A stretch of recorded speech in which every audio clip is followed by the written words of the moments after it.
Chapter 472. At first I couldn't believe my eyes, thinking that my judgment was wrong.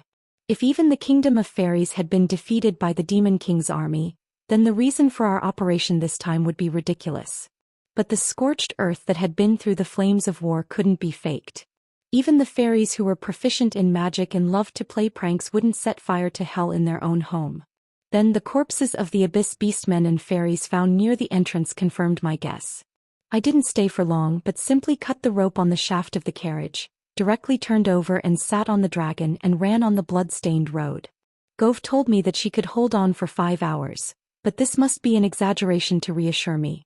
Even if I believed that there was only 20% of it, considering that I still needed to go back and forth, I could only search for combat forces that could help me at the moment for less than 2 hours. Almost only after thinking for a moment I decided on the direction to go. Because it had only been about 3 months since I transmigrated, it was naturally impossible for me to have been to the kingdom of fairies.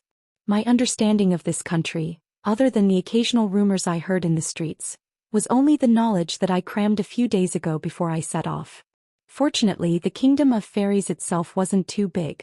In terms of area, it seemed to be only the size of a county in the outside world. And the place I was going to had an obvious landmark. It was a magnificent tree castle. On Earth there was a saying that a single tree could make a forest. I remembered that it seemed to describe the banyan tree. But in Auravia, a single tree could make a forest. It wasn't a castle that was built with trees or built on trees. Instead, it was a living castle that was guided by magic to grow naturally from a huge tree that was similar in size to the Sirius tree, or even taller if one looked closely.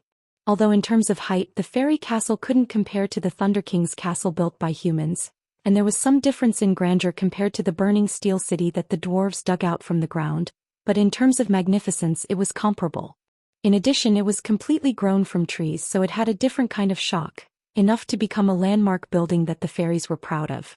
Even from afar one could see the giant tree that grew alone on the plains. That was where the Fairy King was. In theory it was also the most heavily guarded place in the Kingdom of Fairies. If the Fairy Kingdom, or Celestial Kingdom, still had an organized army, then they should be there. Riding my dragon I galloped across the plains. I ran past the Fountain of Youth, which was said to be able to restore one's youth. This spring water contained a considerable amount of magic elements. Although that posture was not nice, it was able to protect my head to the best of its ability.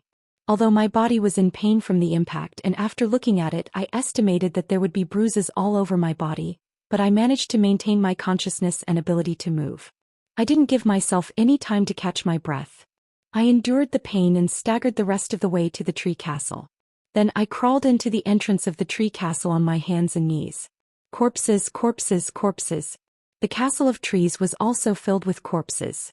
There were ghastly bloodstains all over the walls. The only thing that puzzled me was that, unlike the intense battle outside, the corpses in the castle didn't show any signs of a battle. It was as if everyone had been killed in their sleep. The previous fall also made my whole body burn with pain. I felt that it might be because I broke 1 or 2 bones. Perhaps many people would feel the same way. On the day of the injury the wound would not hurt too much. Instead it would only hurt the next day, as if there was a delay in the pain. After taking a deep breath I continued to walk deeper into the castle. But the further I went the more I felt that something was wrong. If the monsters of the Demon King's army could still be seen in those places, then the corpses lying on the ground with their blood drained out belonged to the fairy faction. After walking for a while I suddenly found some clues. If I looked carefully I could faintly see footprints covered in blood on the edge of the pool of blood on the floor. Thus I began to follow the footprints. Now that things have come to this, I have no way out. If I can't find someone who can save us, then Govi's life will be in danger.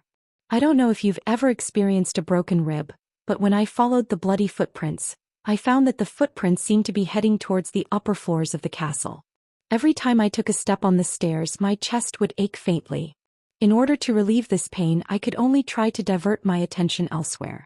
For example, the footprints on the ground. According to the footprints' pace, the owner of the footprints was not running away in a panic. Instead it was walking step by step very steadily. Even the distance between the footprints seemed to be measured with a ruler. It was almost exactly the same. This made me have a bad guess. Could it be that the owner of the footprints was not a victim who was running away, But the murderer who killed all the living in the castle? While I was thinking, probably because we had reached a higher place, there were no more corpses around. Naturally, there were no more bloodstains. The dark red footprints became fainter and fainter until they finally disappeared on the stairs. Fortunately, there were no more forks in the road after that. The stairs led to a high platform at the top of the tree castle. Because the other party's aura was too dangerous, coupled with his undisguised vigilance, I did not continue to move forward. I just took out the letter from Her Royal Highness and placed it on the ground in front of me. But the other party had no intention of accepting it. He didn't even bend down to pick up the soap. Ahem, the letter. Alliance. The other party's face showed a sarcastic expression, but I didn't know whether he was mocking himself, me, or Her Royal Highness who wanted an alliance. Yes, the world is facing a great disaster. Whether it is humans or fairies, only by uniting all the living forces can we fight against the Demon King's army. I buried my anxiety in the bottom of my heart, trying to show only sincerity on my face as I tried to persuade him. Only one of your words is correct. However, the sarcastic expression on the other party's face became stronger, and he said lightly, "The world is facing a great disaster." What do you mean? At this time, even I, who was slow to react, heard something wrong in his words. The world is facing a great disaster, but the disaster is not the Demon King's army but me. What? I was shocked by the other party's words. I think you have already vaguely sensed it. The other party continued, the fairy kingdom no longer exists. Apart from me, all the fairies are dead. Although I did vaguely feel this way when he actually said it out loud, I was genuinely shocked. At the same time, I was even more worried about Gaoi's situation. If there was no fairy army, how could I save her? But soon I tried to focus on the current situation. Was it done by the Demon King's army? This strange situation made me feel a little uneasy. It was done by me, he confessed. About half of it. As expected. Aren't you the fairy king? But I couldn't understand his motive. The fairies have passed down a cursed demon sword for generations. He let go of his hand and let me see the sword stuck in the stone platform. From its appearance, it was a very standard Western two-handed sword, but the person who made it might have been an artist or a master craftsman. In short, the gilded blade, the exquisite and unique hilt, the elegant-looking blade, and the inscriptions on the blade all made people feel that the sword was more like a work of art than a weapon. It was just that more than half of it was stuck in the stone, so I couldn't see the sword tip. Before every immortal king took office, they were warned that unless the fairy race was in a desperate situation where they were about to be destroyed, they must never take out the sword that was guarding the center of the tree root. He slowly said, I thought that I would be like my father, never having to use this sword in my life. But I didn't expect that because of a small oversight, those monsters would escape into the immortal kingdom. My people were killed by them and their corpses were eaten, while I could only sit in the castle unable to do anything. I could only try my best to call my people to the castle to take refuge. Probably because it was too painful to be alone, he didn't hesitate to tell me everything. In the end, they finally attacked all the way to my castle. My people weren't a match for those monsters, and if it continued like that, they would all die here sooner or later. So in the end, I took out the demon sword that was suppressed in the heart of the tree. Demon sword? I repeated in a daze. There were also demon swords in the human kingdoms, but they were basically magic weapons like swords with magic. That's right, demon sword. It's a weapon with terrifying power, and at the same time, it can bewitch people. The expression on his face became somewhat fanatical, and he slowly said, once you hold the hilt, once you unsheath it, once you start using it, you can't stop. Cut and cut. It's a demon sword that won't stop until all living things are killed. I thought of the corpses below. Almost all of them were killed in one hit, and there was no trace of resistance or fighting. If it was all because of that sword, then it was indeed a terrifying weapon that could be called a demon sword. By the time I woke up, it was already too late. My enemies, my people, my wife, and my children had all died in my hands. This is the demon sword. I should have realized it earlier. I should have realized it the moment I held it. Even if I had to risk my life to lead my people out of the encirclement, it would have been better than living like this. He became hysterical. It seemed that killing his own people, wife and children with his own hands was a big blow to him. It's all this world's fault. It's all because of this damned world, those damned Demon King's army. Everything has fallen to this point. He laughed crazily, So let this world for my people, for Talisa and Mimi. What do you want to do? I couldn't help but ask. The Celestial Empire is a space that floats outside of Auravia, but it itself is unstable. My ancestors once designed the world's greatest weapon for us weak fairies. His gaze fell on the marble statue behind him. As long as the key is used to open the lock, this spatial formation will be activated. The entire Celestial Empire will be guided by the key to transform into a sharp sword, piercing into the world of Auravia. That damned world will be destroyed. Obviously, that demon sword was the so-called key. Moreover, this suicidal attack would undoubtedly cause the Celestial Empire to collapse completely. Usually, rather than calling this a weapon of war, it was more like a nuclear weapon on Earth. From the name, it could be seen that this was a kind of swordsmanship after the other party attacked, taking advantage of the opportunity to slide the attack and counterattack. It was elegant and even gave people the feeling that the user could predict the future. In fact, this move was very strict in the prediction of the enemy's attack route and the opponent's change of move. In theory, only experienced veterans could learn it.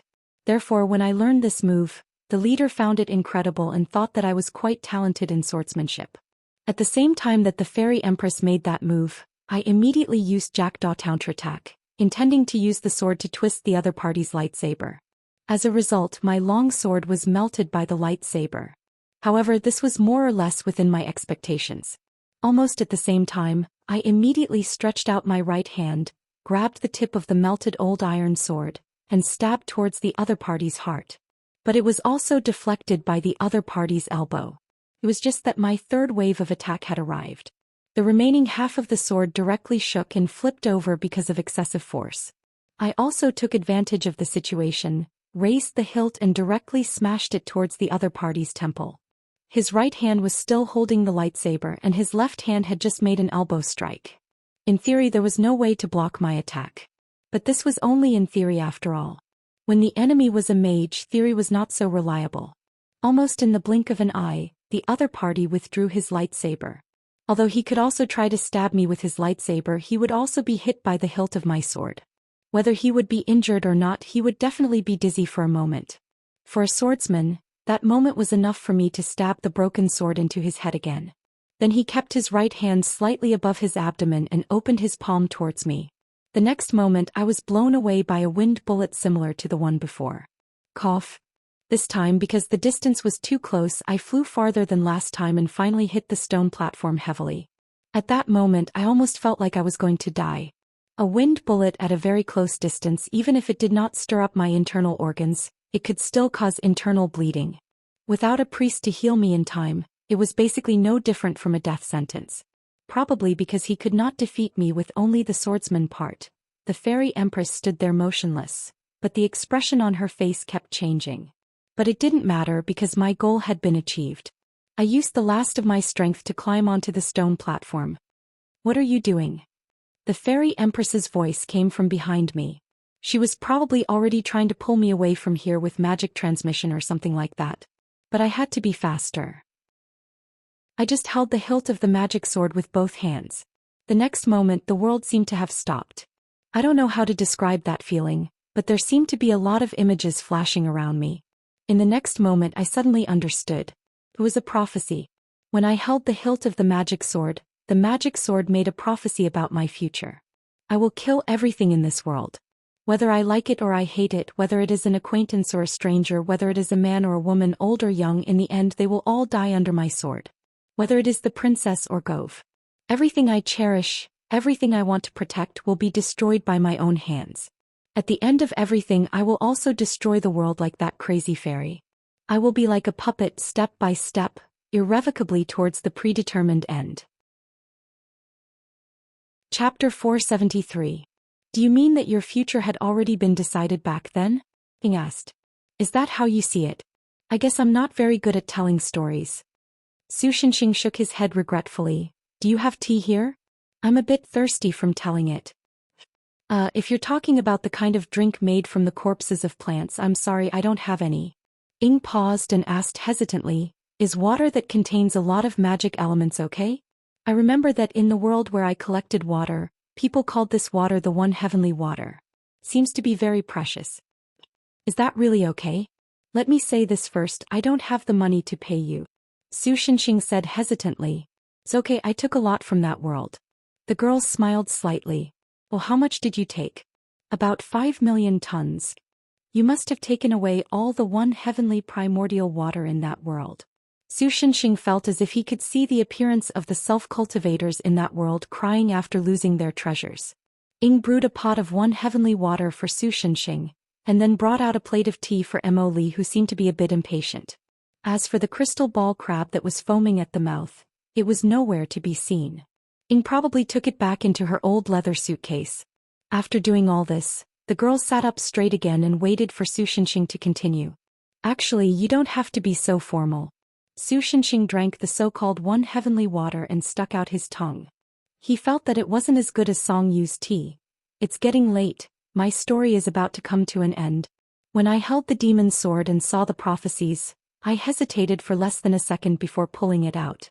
Humans always have this kind of wishful thinking, and I'm not immune to it. What if the prophecies were wrong? Moreover, at that time, if I didn't use the power of the demon's sword, I wouldn't have been a match for the fairy empress. Maybe I would have been killed in the next blow. I really didn't have the luxury to choose. However, the moment I pulled out the magic sword, the world seemed to distort in my eyes. It was hard for me to describe that feeling. It was as if I had mixed rotten meat, the organs of living creatures, and disgusting red mucus together and smeared it all over the world. After my fear subsided, I could feel that the entire world seemed to harbor deep malice towards me. It was as if a foul stench filled my nose, as if something sticky and rotten filled my vision, and as if a pool of stagnant water was crawling around my ears. A sense of disgust towards the entire world rose from the bottom of my heart. Everything was dirty and filthy. Irritated emotions filled my heart. Even my thoughts, which were originally blurry due to my heavy injuries, began to become violent. I couldn't help but want to tear everything I saw and heard into pieces. The first to suffer was naturally the fairy empress, who was closest to me. Even now, I don't know how miserable the fairy empress' death was. After all, at that time I had almost completely lost my mind. I could only vaguely see a repulsive monster roaring as it pounced at me. But at that time I had already obtained the power of my magic sword. The monster's movements seemed to me as if they were being played in slow motion 64 times the normal speed. As the madness gradually calmed down, I could see the wriggling shape of every piece of flesh as it pounced at me, the trajectory it slowly drew in the air, and even the green mucus oozing out of its body. Everything was so clear and distinct. Almost instinctively, I swung my sword and cut off the monster's head. But because it was a monster that didn't have a fixed shape, I wasn't sure if it would still be alive after its head was cut off. So I cut off every piece of flesh from its body. After easily chopping up the filth in front of me, I began to move. Although my berserk madness had stabilized, that state of sober madness could still be seen as a form of delirium. At that time I had spent most of my time in a half-awake state. However, my desire to save Gove, perhaps it was an obsession. At any rate, this thought still drove me towards the Sirius tree as quickly as possible. It was worth mentioning that even with the help of the dragon, it took me nearly 2 hours to rush from the Sirius tree to the Castle of Trees. But with the demon sword, even if I ran on my own feet, it only took me a very short time to return to the Sirius tree. But the situation didn't get better because of the passage of time. Instead, it got worse. My body, which was already on the verge of exhaustion, was constantly recovering and even becoming stronger. But the mental torture was pushing me to the brink of collapse.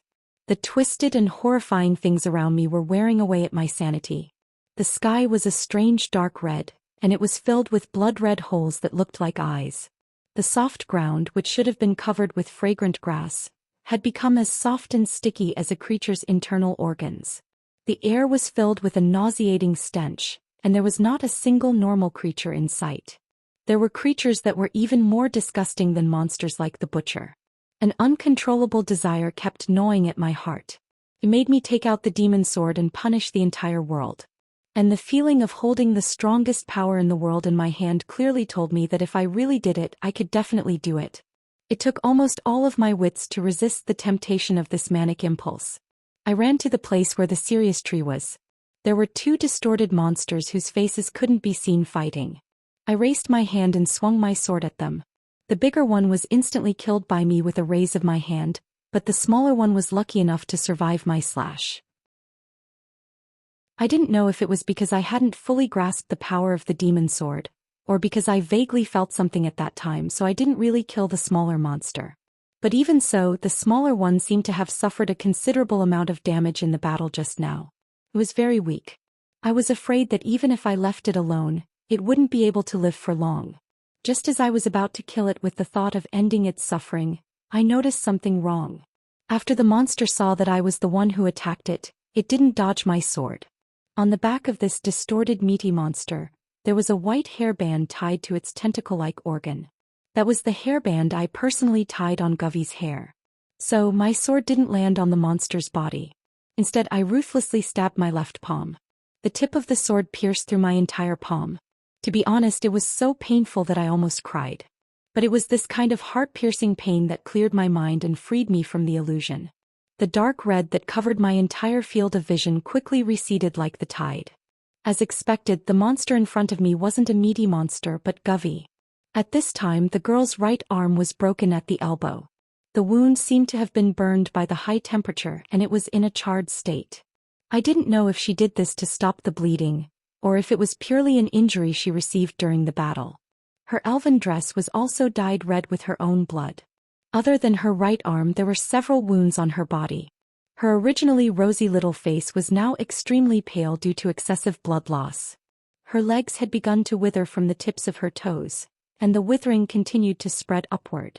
I could feel the girl's life burning like firewood and then turning into magic power. This was probably the price she had to pay for stalling the butcher. Even if I didn't have any medical knowledge, I could tell that the girl seemed to be on the verge of death. I threw away my magic sword and pulled her into my arms. I wanted to use my pitiful knowledge of first aid on Earth to save her. But unfortunately, I found that I didn't know where to start. I knew you would rush back before the end. She used her remaining left hand of her 4 limbs to gently touch my face. I could feel her life slowly fading away. Bit by bit, irrevocably. Don't talk, I will bring you back to the mercenary group's encampment to find a priest to heal you, I said. The girl shook her head. Actually, I am very timid. The more battles I have experienced, the more afraid I am of battles. Because every time I see life fading away, I feel that life is so fragile. So, when there are more and more important things in my heart, I become more and more afraid of death, afraid of losing those important things. She gasped for breath. Her weak state made it impossible for her to finish too many words in one breath. But when there is something far more important than those things in the past, I suddenly realize that even if it is just to protect that thing, I will be filled with the courage to fight. So you are my courage. Don't say any more. Don't worry, nothing will happen. I felt that my voice was choked up. No matter how strong the magic sword was, it couldn't save the girl in my arms. Yes, I believe in you. Her voice became even softer and weaker. If it is you, you will definitely be able to save the world. To everyone, saving is irreplaceable, the most important thing. Because there was no follow-up. The girl stopped breathing in my arms. That pair of beautiful emerald eyes became cloudy. Her beautiful face no longer had that cheerful, lively, and charming smile. Her yellow-green hair also lost its former luster. I couldn't even properly braid her hair once. From that moment on, I carried the first promise. No matter what, I will do my best to save the world. Do you love her? Ing secretly piqued at Su Shinxing's expression. However, old Su maintained a poker face as he drank the heavenly treasures that she got from God knows where. There wasn't a hint of sadness or joy on his face. Emily quietly hid the snacks in his storage space as if he was planning to eat them later. If you had asked me back then, I would have probably thought that I loved her. But now I can clearly tell you that I only like her but I don't love her. Su Shinxing put down the teacup and slowly said, because only after experiencing it, can you truly understand that love isn't such a cheap word. Is that so? Ing tilted her head. She, who was born as a cancer of the world, didn't really understand the word love. However, what was interesting was that in many different worlds, intelligent creatures seemed to have similar feelings. Even those that didn't need to reproduce, such as the hermaphrodite Lux race, were the same. That was why she asked out of curiosity. Yes. Su Shinxing replied decisively, there isn't much left to the story, so I'll make it short and tell you all at once. After burying Gu Wei under the Sirius tree, I took the demon sword to the battlefield. I don't know if it was because Gu Wei's death was too much of a shock to me, but the demon sword's bewitching power didn't affect me anymore. At that time I stubbornly thought that my heart was already dead, so the demon sword couldn't affect the relationship between inanimate objects.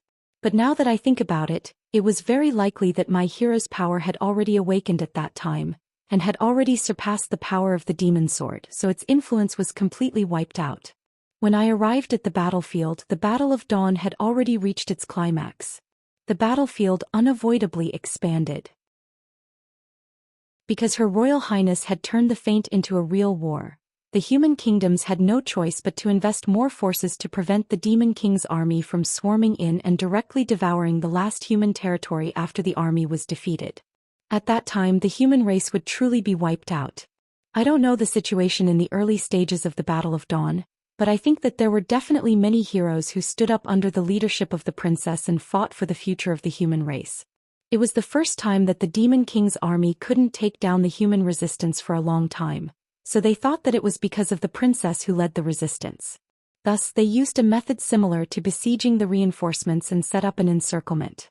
Then they attacked where the princess had to lead the resistance's main force into the encirclement.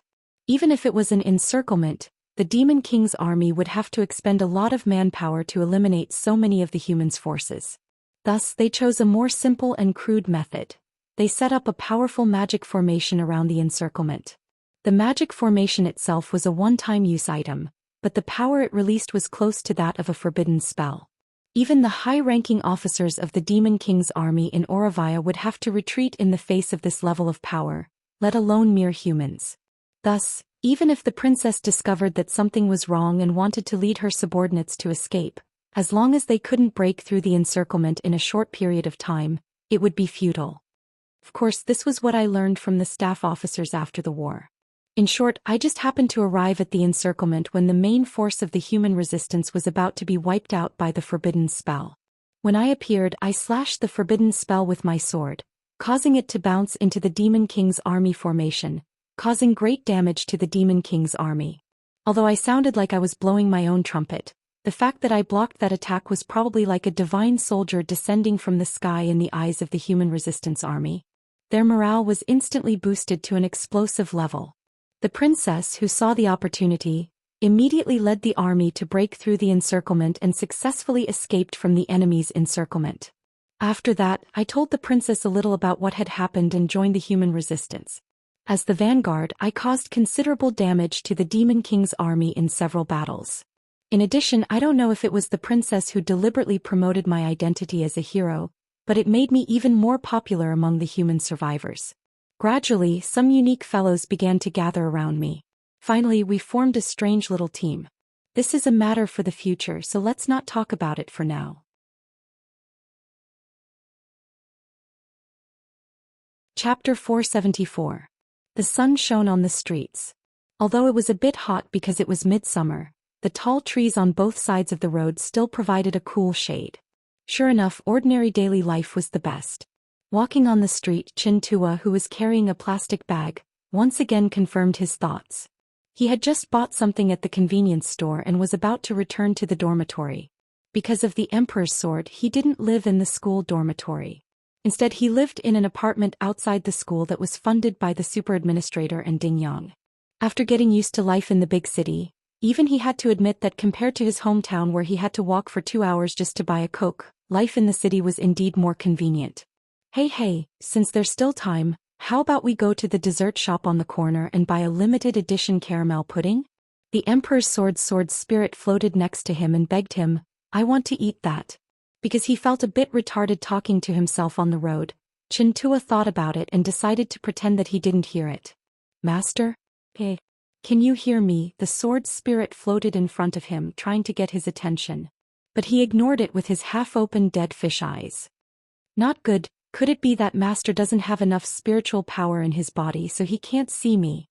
So the sword spirit turned pale with fright and said, Oh, now that things have come to this, we can only ask Yuan Rong's master for help. Although I don't want to lower my head to Yuan Rong, but for my beloved master, I can only put down my pride at this time. Wang Lai acknowledges, Wang Lai allows, Wang Lai carries the entire world.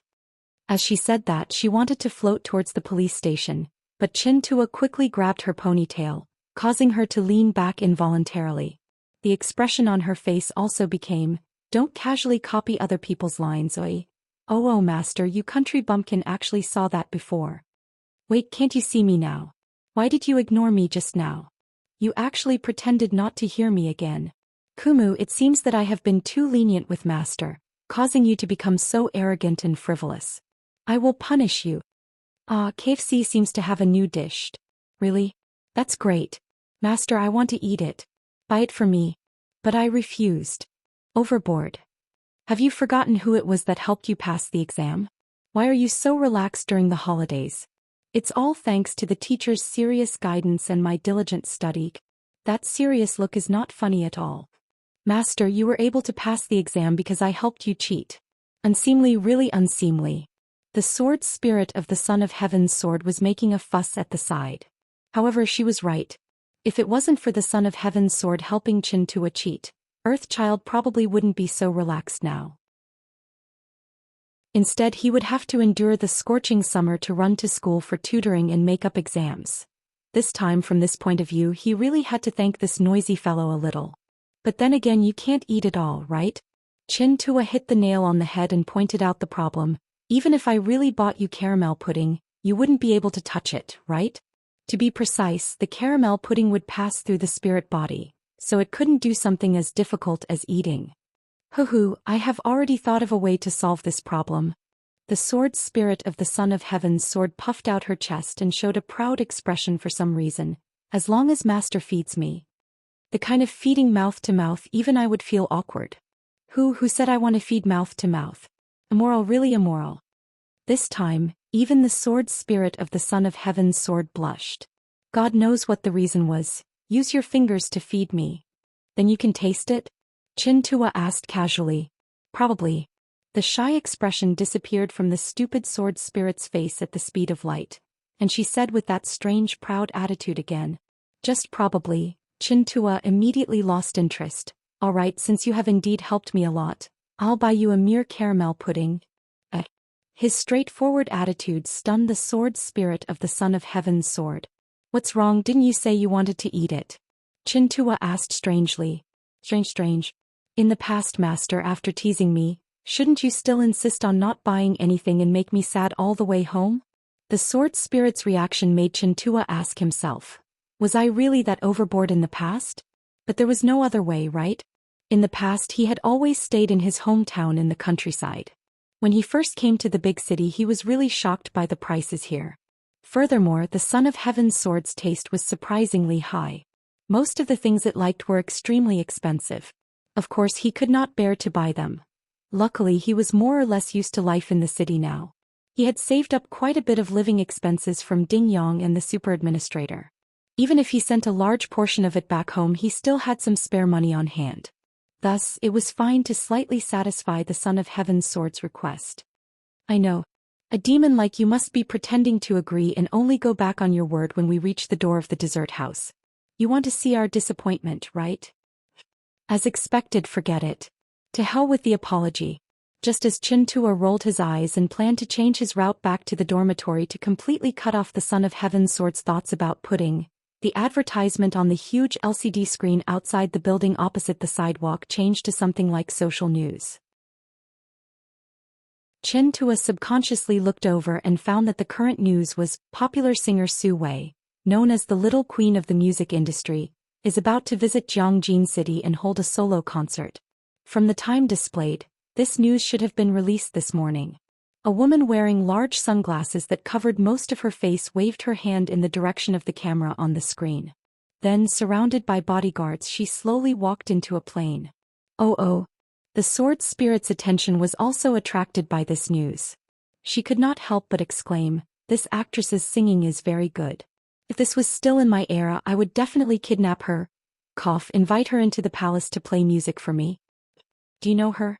Chintua asked in boredom. This time it was the sword spirit's turn to be silent. Even so, Chintua could still see the meaning in the girl's bright eyes. You don't even know her? You're really a country bumpkin, master.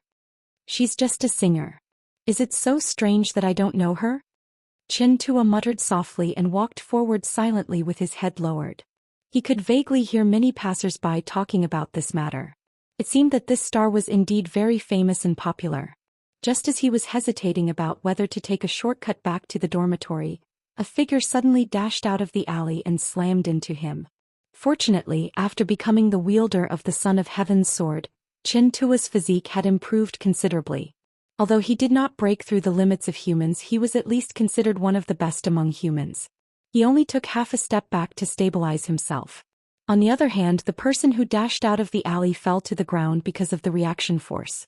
And after the collision, the mask and sunglasses on her face had also fallen off. "Wow, Master, you're really..." After the sword spirit saw the other person's appearance, he could not help but sigh.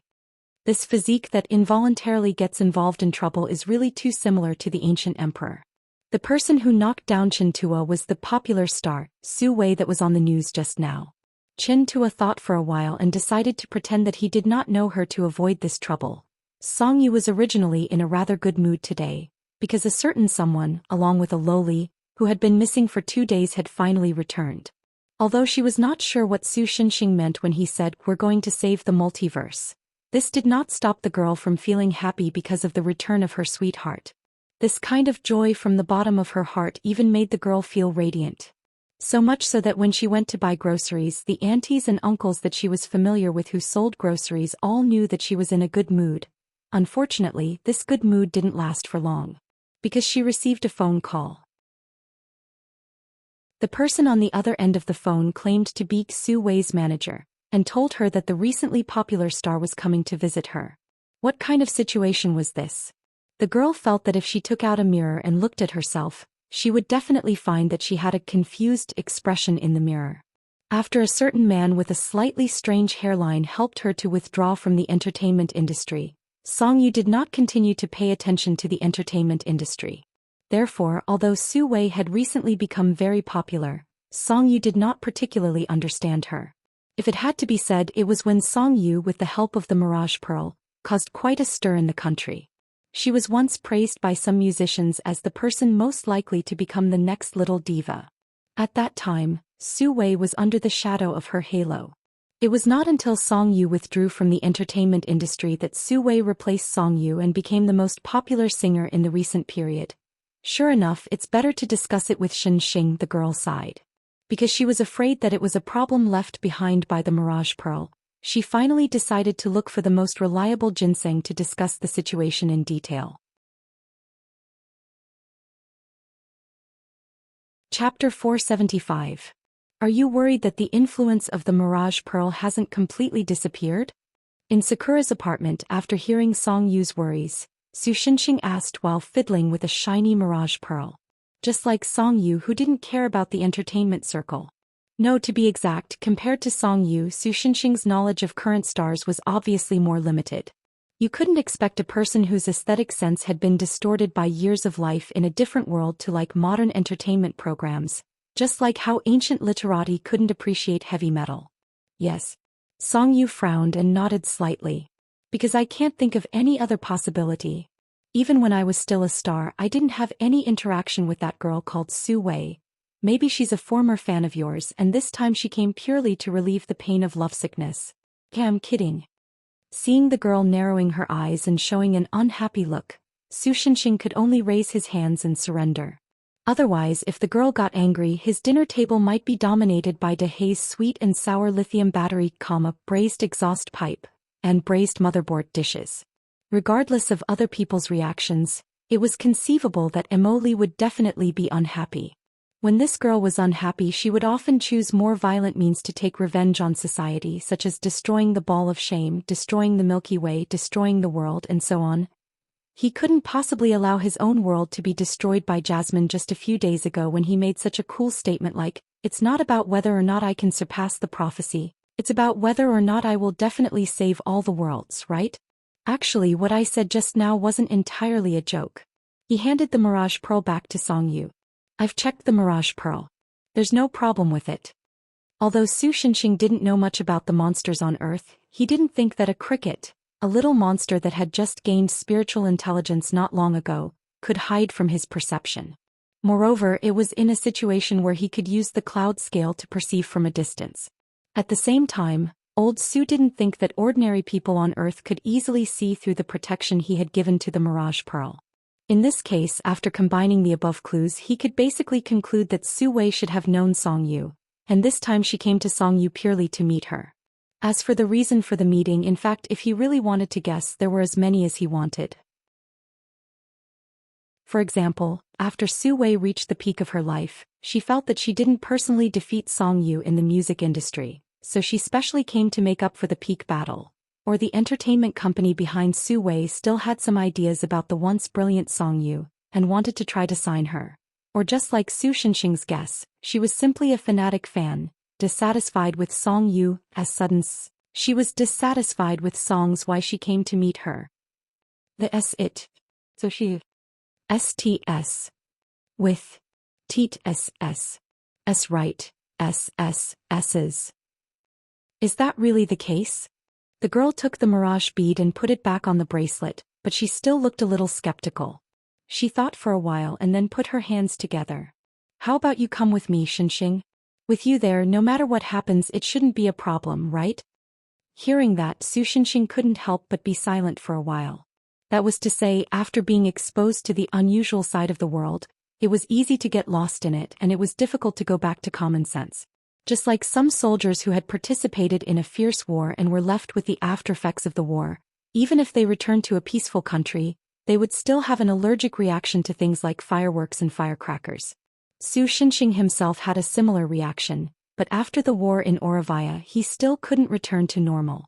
Whenever he heard a special sound he would immediately tense up, and the first thought in his mind would be another unruly person wants to harm me or something. It took him a few days to adjust. But just as he adjusted, the crack in the Great Devil Realm appeared again, forcing him to take his elite team back to the battlefield. To be honest, Song Yu's current behavior wasn't a good sign. So Su Shinxing made a decision after thinking for a while. Song Yu. The girl was stunned. It was the first time she heard Su Shinxing call her name so seriously, and her body unconsciously sat up straight.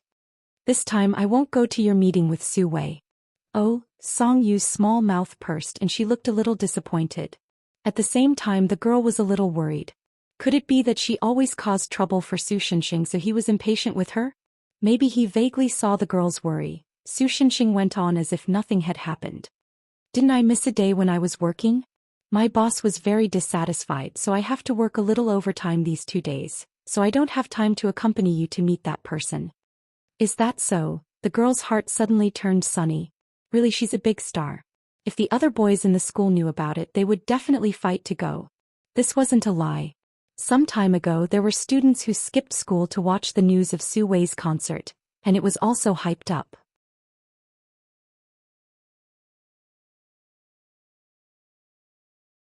Chapter 476. On the other hand, after Chen Tua realized that he seemed to be entangled in some strange trouble, he immediately planned to ignore it and escape from the scene as soon as possible. However, before he could pretend not to know her and leave, the celebrity had already fallen to the ground. It looked like she had fainted. Chen Tua couldn't help but twitch his mouth speechlessly. This was not a deserted place. It was just that the weather was too hot, so there weren't many people on the road. However, if he allowed a girl to faint in such a place, it was a small matter if she fell sick. However, if she was caught by some people who were obsessed with her, it would be a little too much. So, Master, what do you plan to do this time? For some reason, the sword spirit of the Son of Heaven's sword looked very excited. A hero saving a beauty? A hero saving a beauty? Hero my ass. Chen Tua just didn't like trouble. He wasn't cold-blooded.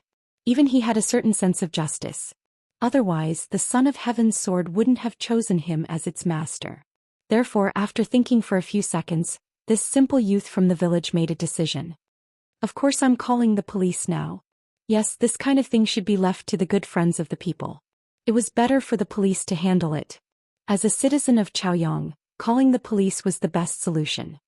It's not interesting at all. Master, you're too cowardly. Hearing Chen Tua's words, the sword spirit was instantly discouraged. Can't you do something more interesting and entertain me?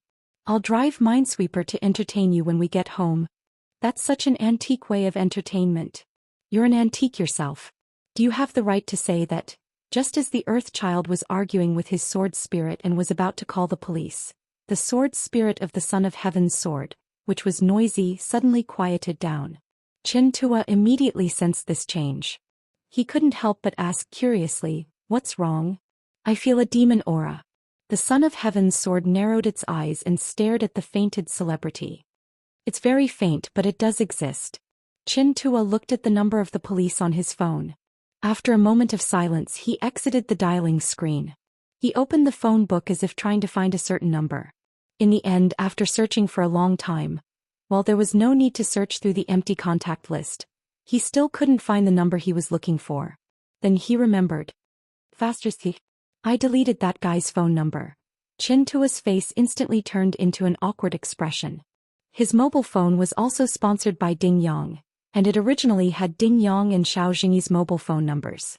However, after being tricked by Xiao Jingyi once, he didn't want to be involved in that kind of trouble again. He wanted to blacklist the other party's number, but found that this lousy phone didn't have a blacklist function. Therefore, he simply deleted Xiao Jingyi's number and set his phone to reject unknown calls.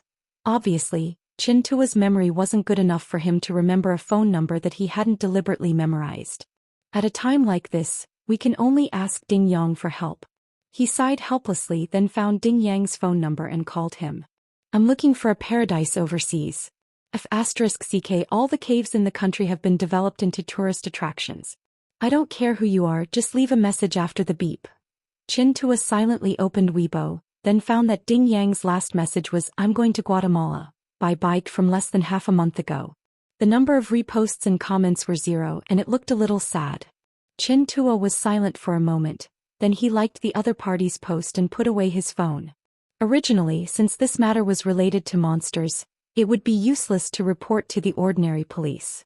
Moreover, Tuwazi had seen the destructive power of monsters, and if he encountered a lawless one, he didn't know that Jiangjin's lawless monsters were beaten to a pulp. The ordinary police would be in danger. The most reliable person in this situation was naturally the man with slightly thinning hair, but unfortunately, Chintua only met him a few times and he was almost no different from a stranger, so naturally he didn't have his contact information.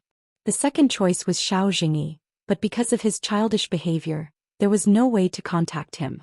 And as the last insurance, Ding Yang happened to go abroad at this time to find a place to cultivate. Moreover, if he wanted to find an undeveloped paradise, it would most likely be in the mountains, so he couldn't count on it for the time being. At present, the safest way was to take him directly to the Super Administrative Office's office, which was equivalent to throwing the burden to the Super Administrative Office. Chintua lowered his head and looked at the superstar's physique. Su Wei was quite tall, but she was only about 1.7 meters tall. She was slightly shorter than Chintua. Her figure was also very slender and her legs were long and slender. However, probably because she had been working out consistently, her legs were not as thin as a stick and there was no excess fat. Her well-proportioned appearance was very beautiful. In fact, there were indeed a lot of Su Wei's fans who had a special liking for her legs. Basically, under all the news related to Su Wei, there were comments like, "I can play with these legs for a year." And according to some rumors, there were even people who set up a leg-licking club. It could only be said that the perverted desires of human beings were endless.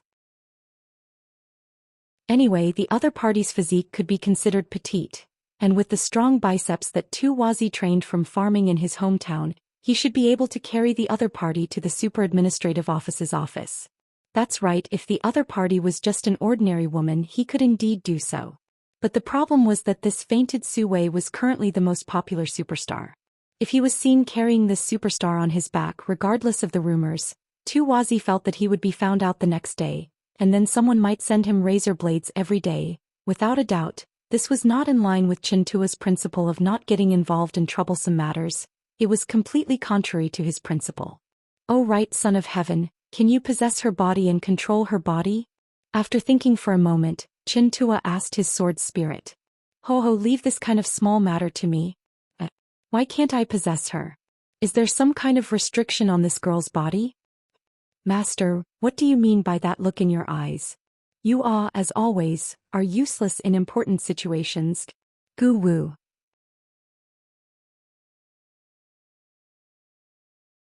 Chapter 477. There's no way to possess her. Chintua smacked his lips awkwardly. If the Son of Heaven's sword could possess the girl's body, then it could temporarily replace the girl who had lost her mind to control the body. But in this situation he could only carry her home. Hopefully he wouldn't bump into anyone on the way and call the police. Fortunately, perhaps because the weather was really hot, they didn't meet anyone on the way. Plus, this place was not far from Chintua's apartment, so they finally arrived at his current residence safely. The weather in summer was as unpredictable as a child's temper and a woman's thoughts.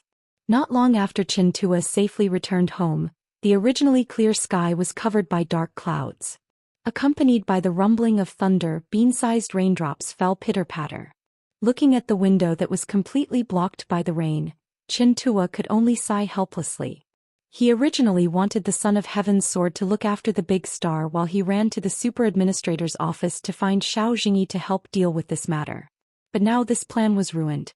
He didn't think that his small broken umbrella, which was less than 5 yuan, could block this kind of downpour. Fortunately, Earthchild's personality was somewhat adaptable. Even if something unexpected happened, he didn't spend his energy on irritability and anger. Instead, he began to cook the instant noodles he bought from the convenience store. "Ah, my caramel pudding, you're still thinking about that?" "Of course. I'm the Son of Heaven.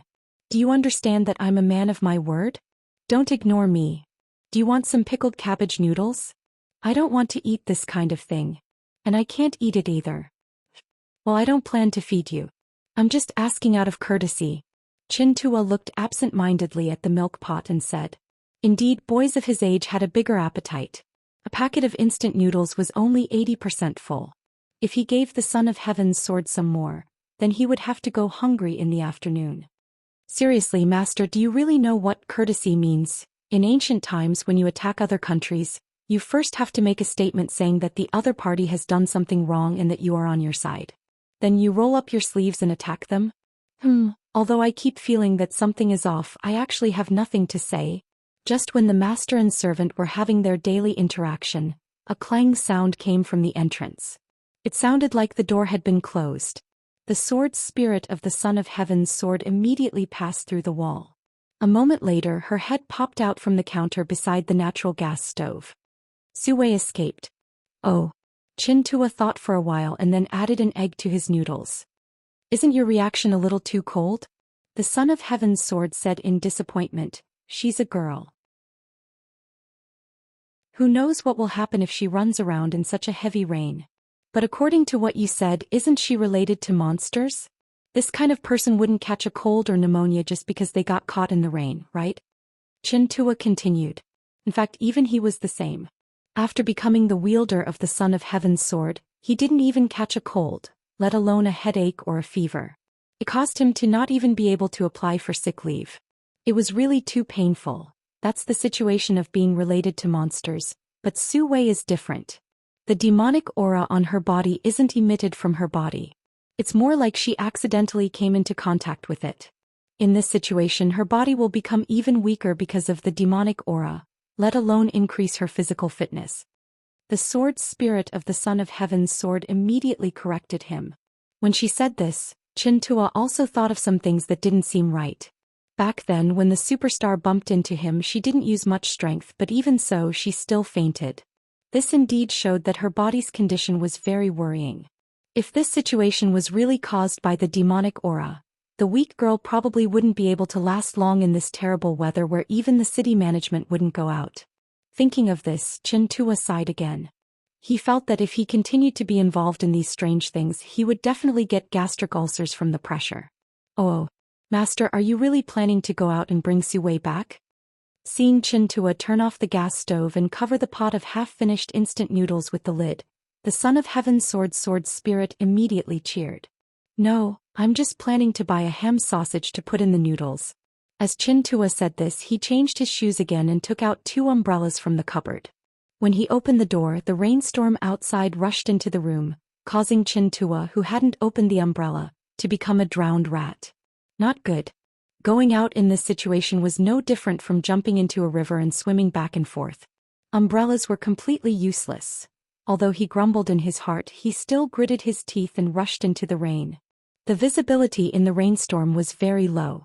Ordinary people could only see about 2 to 3 meters around themselves. This was the same for Chintua. After all, the Son of Heaven's sword only strengthened his body's physique. It didn't help his eyes much. At most, it cured the slight astigmatism left by hiding in bed with a flashlight and reading wuxia novels when he was young. However, just because he couldn't do it didn't mean that the Son of Heaven's sword couldn't do it. That's right. Although the Son of Heaven's sword's range of vision was almost the same as Chintua's, she still had other senses to help her. In this terrifying rain, the celebrity definitely couldn't have gone far. In that case, all he had to do was try his best to sense the demonic aura on her body. Therefore, under the guidance of the sword spirit, Chintua found the celebrity curled up next to a trash can in an alley, hugging her knees and shivering. Compared to outside, although the rain in the alley wasn't light, it was still better. Seeing this, Chintua handed over an umbrella that was useless outside and blocked some of the rain for her. As expected, the other party felt something. She carefully raised her head. When she saw Chintua, her body subconsciously shrank back. However, behind her was the wall, so she couldn't shrink much. "Who are you?" the celebrity asked softly. However, the voice was surprisingly not completely covered by the surrounding rain. Chintua could still clearly hear the other party's voice. This made him realize that I've heard this voice sing before. At the same time, he also understood that the other party seemed to be very wary of him. However, this didn't matter. If the two of them were in the same position, Chintua felt that he wouldn't be much better than the other party. Therefore, he cleared his throat and spoke loudly.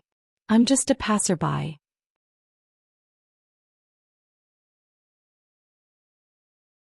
Chapter 478.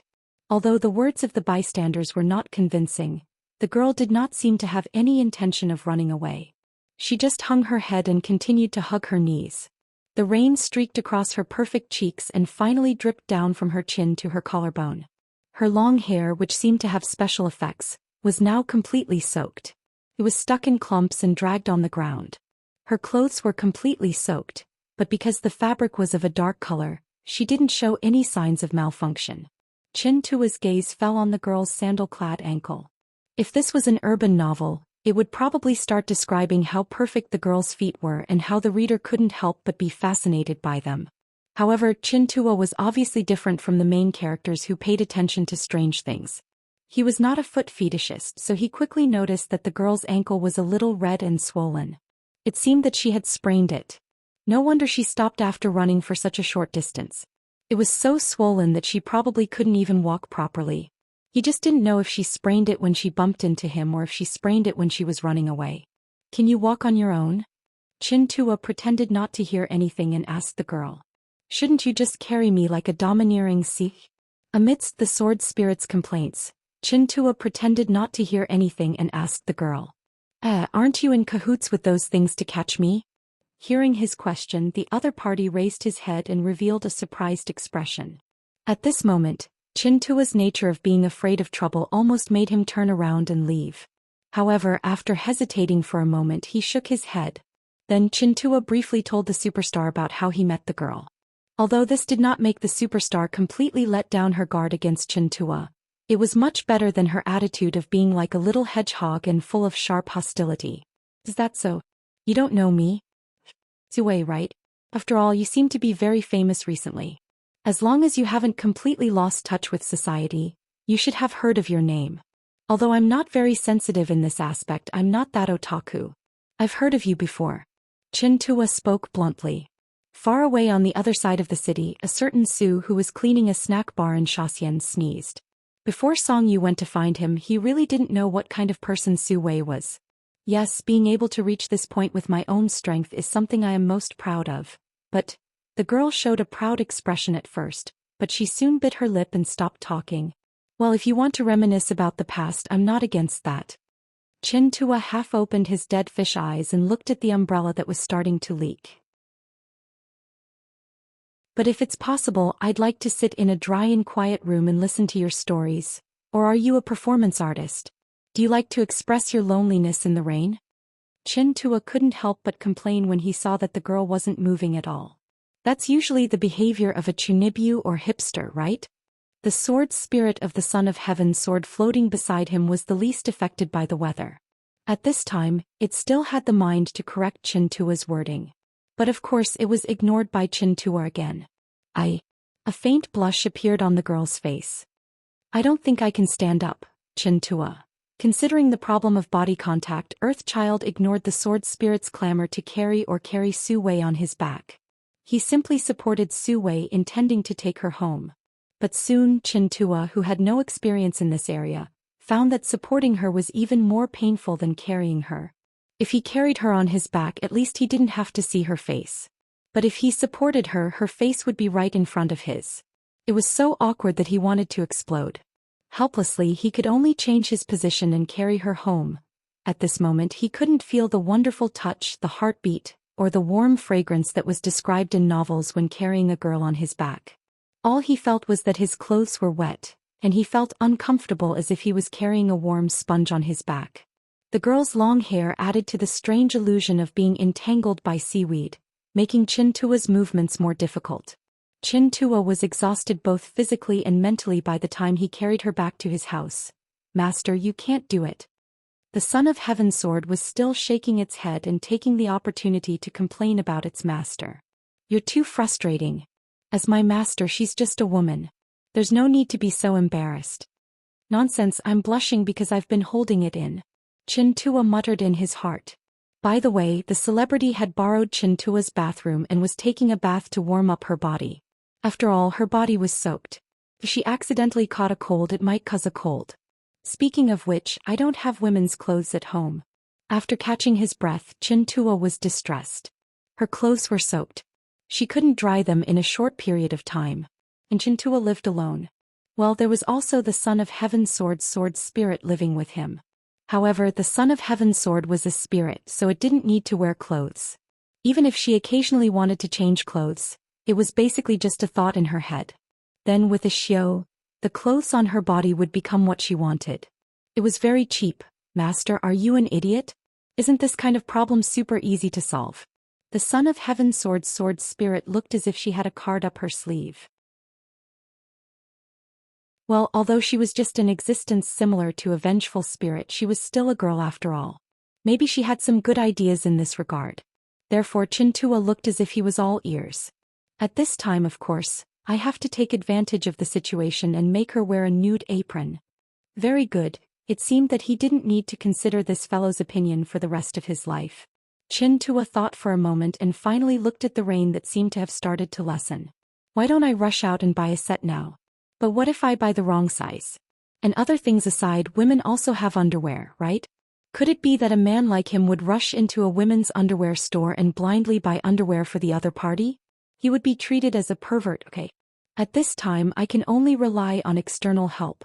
He sighed and took out his phone. Thank goodness the rainstorm just now didn't cause his phone to get wet. Then he found a number that he thought he would never use in his life in his contacts.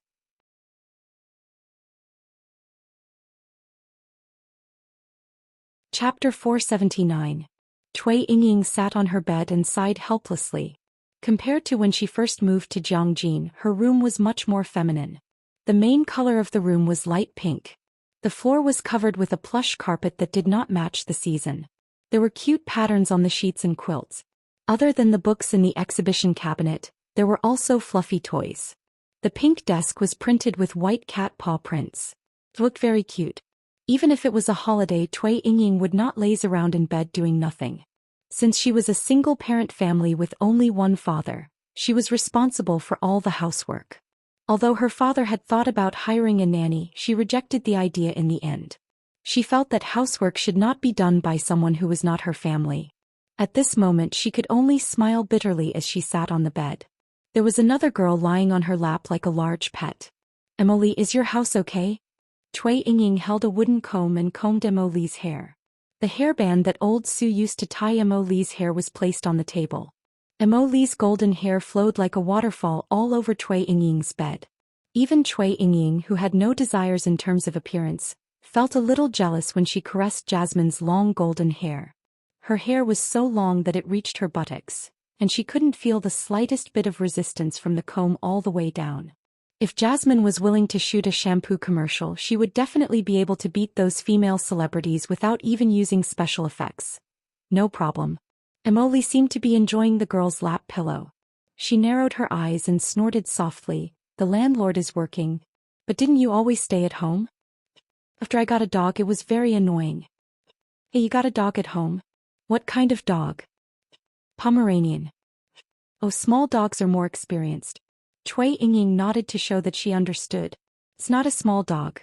Mo Li, who was lying on his stomach, stretched out his hands and made a gesture that would not be out of place even if he shouted, "Praise the sun" or "Rome." About this big. You're almost the same size as a human, right?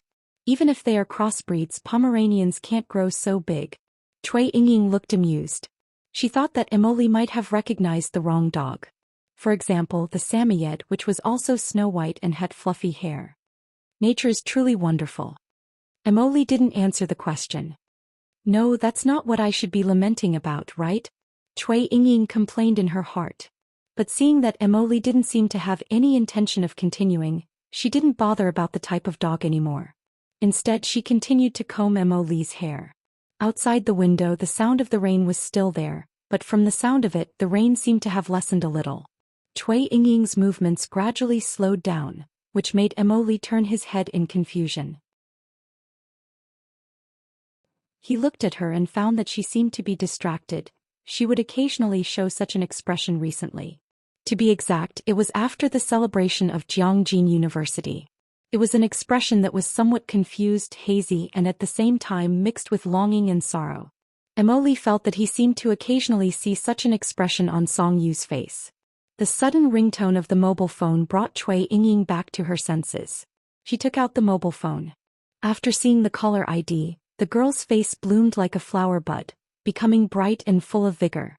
Hello, is this Brother Chin? Yes, it's me. The voice on the other side was a little strange, as if it was the first time he called the opposite sex, and he was a little flustered. Last time at Jiangjin University, thank you so much. No, it's nothing. At this time, Cui Yingying realized that Emily was looking at her as if she was a monkey in the zoo. His eyes were full of interest as he looked at her, and a shy blush appeared on her face. Is there something you need? She tried to keep a straight face and asked seriously. However, this did not make Emily lose interest. The latter seemed to be even more excited. Although I'm a little embarrassed, can you come to my house? Oh, my address is... While Cui Yingying was trying hard to remember the address, she saw Emily suddenly and slowly reach out his fist towards her. Then she gave him a thumbs up. What the hell? The girl almost could not help but complain. She was once again worried about the Su family's education policy. Oh, also remember to bring a set of women's clothes. It would be nice if there were clothes a size bigger than your body. I can grow up too. Because her attention was attracted by Mo Li's thumbs up. When Cui Yingying heard what he said, she subconsciously thought that he was looking down on her body. She could not help but blurt out. What growth? No, nothing. Please forget that sentence. Cui Yingying was so embarrassed that she almost hid under the blanket. Anyway, I'm really sorry to trouble you. Because you're the only person of the opposite sex who has contact information on my phone. Huh? Does this mean that as long as it's a girl, anyone can do it? Because there was too much information coming from the phone, Cui Yingying's attention was completely diverted from Mo Li's hand gestures to the phone. Of course not, I can't explain it clearly over the phone. Anyway, this is definitely not something that anyone can ask for help with. But I think I can trust you, so can you help me? Wait, since it's Brother Chin, I'll treat it as repayment for last time. It's okay. Cui Yingying's voice became softer and softer, and her face became redder and redder like a ripe apple. If this was a manga, white smoke would be coming out of her head right now. What did you say? Sorry, I didn't hear you clearly. No, nothing.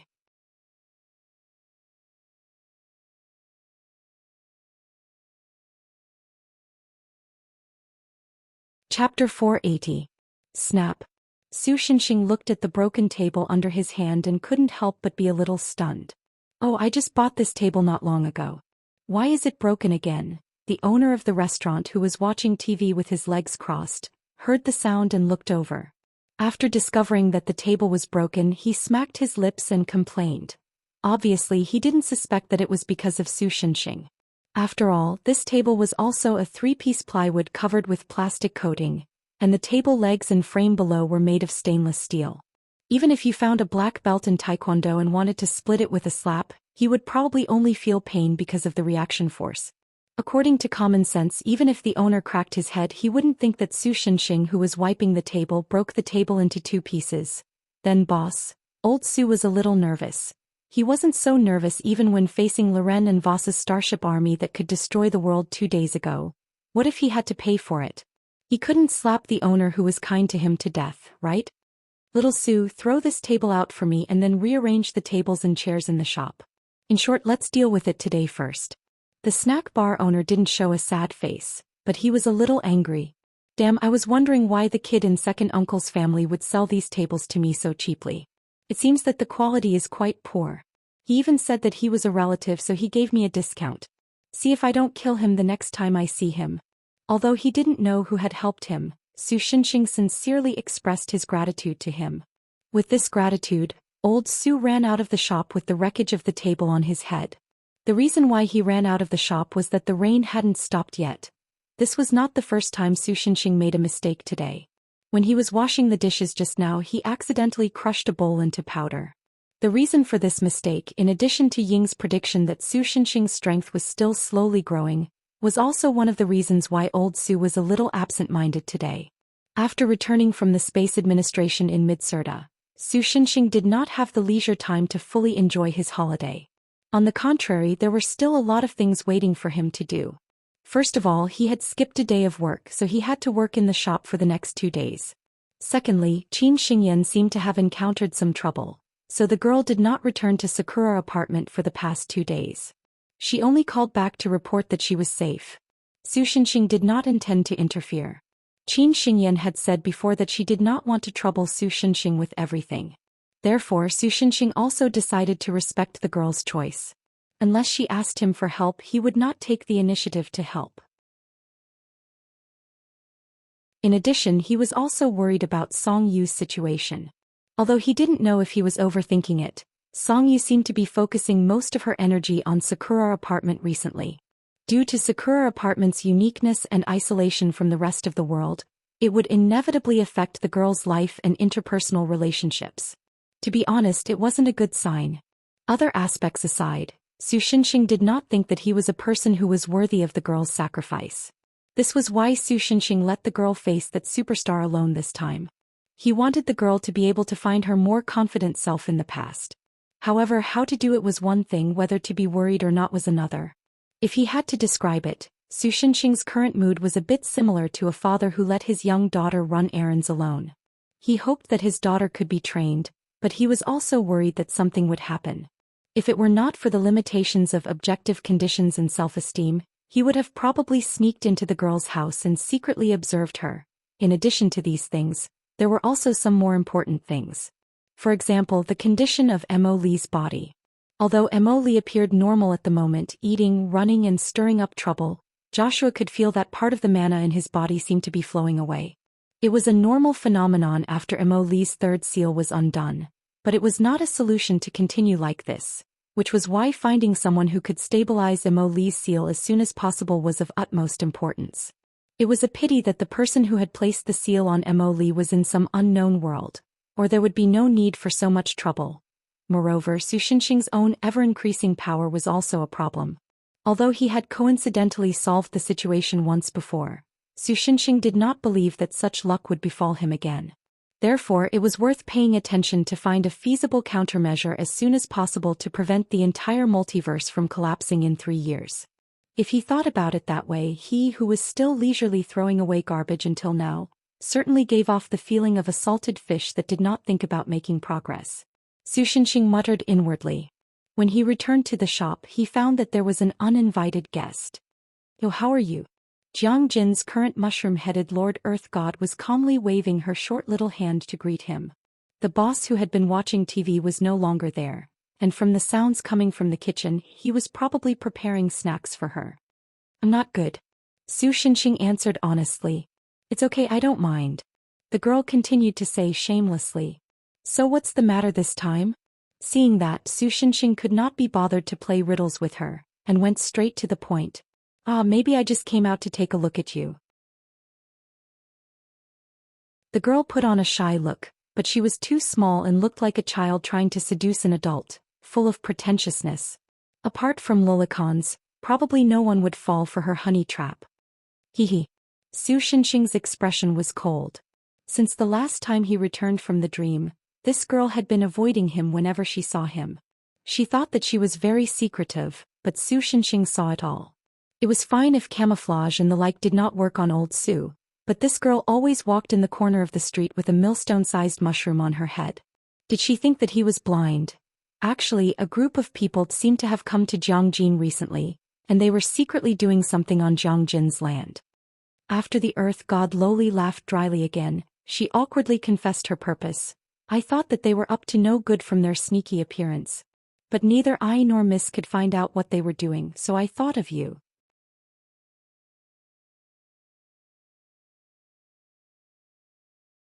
Chapter 481. Someone without a face? Qin Tua frowned in confusion. In front of him sat the superstar Su Wei, who had just come out of the shower and was still wrapped in a towel. Although Qin Tua wanted her to make do with his clothes, his t-shirts were all plain white and thin. He estimated that the girl who had just come out of the shower would soon look like she was not wearing anything. Therefore, while trying hard to control his gaze from looking at some impolite places, Qin Tua also tried to divert his attention with topics that he was more interested in. For example, why did she run to the alley on the street alone, and why did she look so flustered? With this period of time to think, Qin Tua also calmed down. He felt that it was probably just like in novels, where the superstar girl was tired of the days with no privacy and many rules, so she ran away from home to have fun. At that time she was only being chased by her manager and bodyguards. As for the demon aura, although there were basically no unruly demons in Jiangjin, there were still many estranged existences. In this regard, Tianzi, who was a supernatural existence, was very sensitive to this. He pointed out to Qin Tua that there were many demons mixed in with humans. Those demons basically lived the same life as humans, so it was normal for him to accidentally encounter them and be contaminated with some demon aura. His previous response seemed to be a little over the top. After some reflection, he felt that it was probably because the supernatural events he had encountered were particularly harmful, so he had such a reaction. But not long after, he realized that he had relaxed too early. Well, that was an accidental situation. The girl nodded and said, I accidentally found my agent tearing off her face in the mirror, and under the skin it was pure white. Perhaps it was because she recalled the scene at that time. Her face was very ugly, and there was a faint tremor in her voice. I was so scared that I ran away. I don't know if the other party found me. After that, I tried to keep a distance from my manager, but this made things even stranger. Until today. She paused and then said in a tone that even she herself could not believe. I saw the scene where my makeup artist's face was cut off by them. Qin Tua listened to her without saying anything. Perhaps it was because he was too indifferent. Su Wei felt that he didn't believe her words, so she could only laugh at herself. As expected, you don't believe me at all. In fact, even I feel that I might be the one who's crazy. No, Qin Tua said firmly, I believe it. That, although it's strange for me to say this, why would you believe it so? Su Wei paused for a moment, then thought of a more reasonable word. Such a ridiculous story? Is it because you're my fan? No, I've never listened to your songs. Qin Tua didn't care about the impact his words had on the girl. He just continued, the reason why I believe you is because, first of all, isn't it always like this in the movies? The more it sounds like nonsense, the more real it is. He pointed at the sword spirit floating beside him. Can you see what's here? Even if she saw something that was beyond common sense, Su Wei obviously did not activate her spirit vision because of this. She looked in the direction Qin Tua was pointing at. Naturally, she could not see anything. A sofa?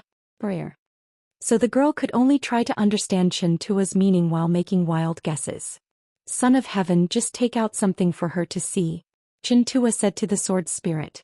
Of course, the sword spirit was unable to touch physical objects. Qin Tua only meant for her to use her spiritual energy to change the position of objects. I don't want that. The sword spirit refused without hesitation. I'm not an actor in a play. Why should I perform for ordinary people? I remember that there's still ice cream in the fridge. I can't help it. I'm not the kind of incapable ruler who doesn't listen to the advice of his subordinates. Since it's a request from the master of my most trusted subordinate, I'll listen to it for the time being.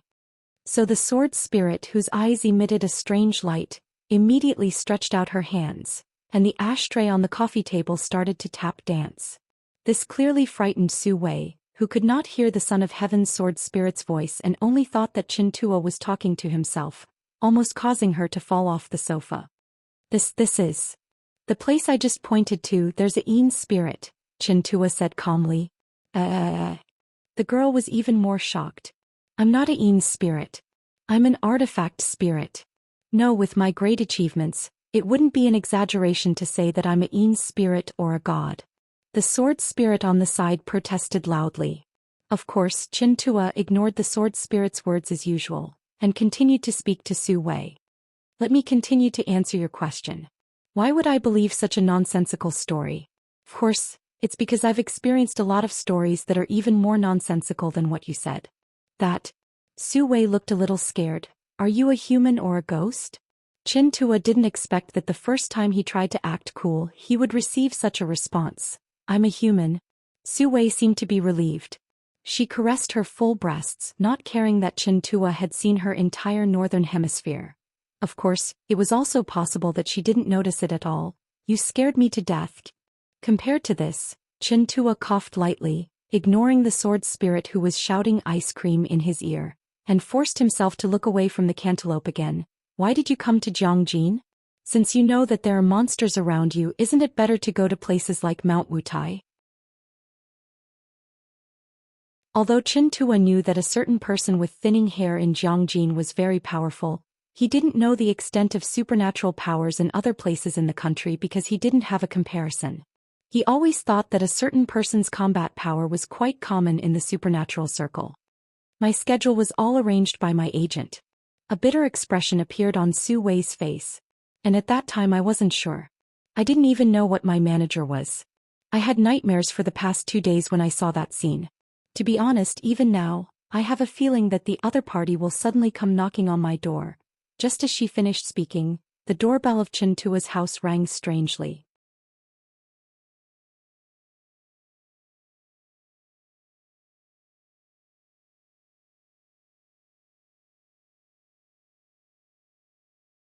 The earth god lowly put down her chopsticks and wiped her mouth that was full of sauce. Old Su immediately felt relieved. Damn, so it wasn't just my trash perception this time, it was everyone else's trash. In the next moment, the black super special police took a big stride forward and quickly closed the distance, preparing to attack. In any case, Su Xinxing started out as a warrior. The moment those guys made their move, he predicted their purpose from the trajectory of their attacks. Their target was not him, but the earth god Lowly, who looked calm in the face of danger. If one of his own people was beaten up in his own territory, then Su Xinxing would not be able to survive. Therefore, although he had just participated in a real-world war in the Space Administration, Su Xinxing still made his move. When the fists of the 2 burly men at the front door came into contact with Su Xinxing's fleshy palms, it was like ice reaching into molten steel, instantly melting away. Judging from the cross-section of their broken limbs, they did not have human bodies. This made Su Xinxing feel even less of a psychological burden. His hands turned into claws, and with a light clasp, the heads of the 2 men in front of him were crushed, and the green liquid in his hand burst out. At the same time, the 2 black super special police finally arrived. They did not care about Old Su and looked at the earth god Lowly, who was still looking at Old Su, and attacked with a black tiger steals heart.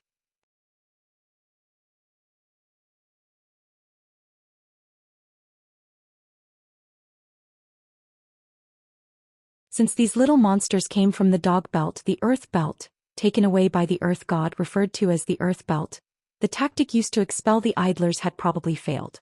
Su Xinxing had no choice but to release a little bit of his aura. As the highest creature, even if Su Xinxing only released a little bit of his aura, most creatures would subconsciously feel a sense of fear when they approached him. They would rather take a detour or delay for a while than continue to move forward.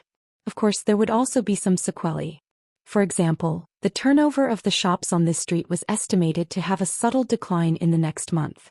Old Su could only apologize to the shop owners in his heart, who asked him to be an idiot when it came to magic. After buying himself some time, old Sue began to clean up the murder scene like a real murderer. In theory, he could beat those corpses down to the molecular level of particles. However, after he did that on a corpse, he didn't know why he almost blew up the snack bar. Old Sue, who didn't study physics well, didn't know whether it was a natural phenomenon or the result of the residual demon power in the monster's body. In short, it was impossible to make the corpse disappear. Therefore, Sushinshin could only smash the corpse into minced meat with cloud scale. Then he put it in a dustpan and poured it into a manhole not far away. The rats and cockroaches in the manhole should help him deal with the minced meat. However, when he was pouring this pile of non-combustible garbage, Sushinshin found a business card in the pocket of a corpse. Enchanting Entertainment? Sounds familiar. If he couldn't remember it, it meant that it wasn't important.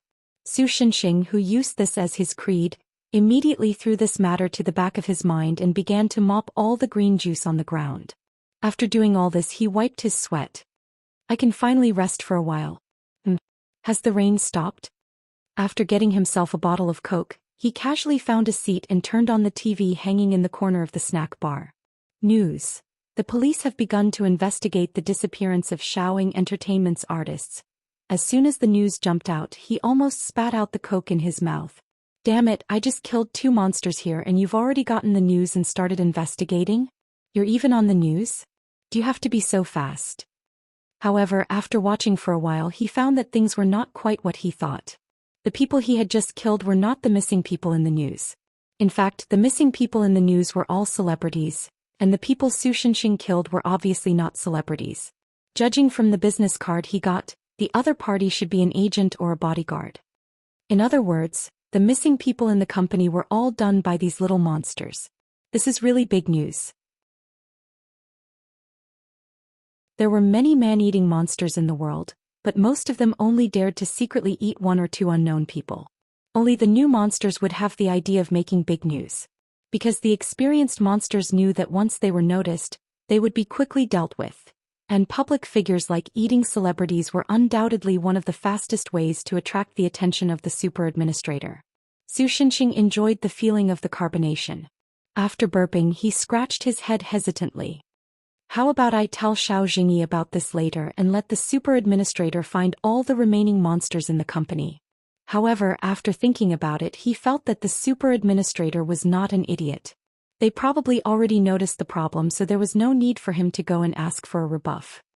The top management of Enchanting Entertainment also said that they will do their best to ensure the safety of their artists, especially the recently popular little diva Su Wei. They even sent several bodyguards to secretly protect her. Paji. Sushinshin's face paled and the Coke bottle in his hand was unconsciously crushed by him. Song Yu's house 10 minutes ago. Long time no see, Su Wei. Song Yu opened the door and found Su Wei standing outside. Behind this superstar, there were 2 bodyguard-like figures standing there like iron towers. Because he was going to meet Su Wei, Song Yu naturally did a little research on her. He knew that Enchanting Entertainment was not doing well recently, so he did not take the 2 bodyguards seriously. Hello, Song Yu. The other party's expression did not change much and he just greeted her softly. What's wrong with your voice? Song Yu frowned slightly and asked curiously. Cold, just a cold. The other party answered briefly. Oh, I see. Song Yu did not suspect him. After all, it was normal for a cold to have a strange voice. You're a singer now, you have to take good care of your voice. Aren't you going to invite us in? Su Wei, who was still expressionless, said. Oh, sorry. Please. Before the word enter could leave her mouth, Song Yu's phone rang. She took it out and saw that it was a call from Sakura apartment. Because the group of superhumans at Sakura apartment had been sent to work by old Su, there was often no one in the apartment. You couldn't expect Gomei or Dehei to answer the call, right? As for why the call was transferred to Song Yu's phone, the girl guessed that it was because Sushinshin's phone had run out of battery. His phone was already very old and the battery naturally did not last long. In this era of smartphones, old Su's phone could still be replaced with a new battery, so one could imagine how old it was. As for why he did not change his phone, was there a need to ask? Because he was poor. After hesitating for a moment, Song Yu decided to answer the phone. Sorry, I have to answer the phone first.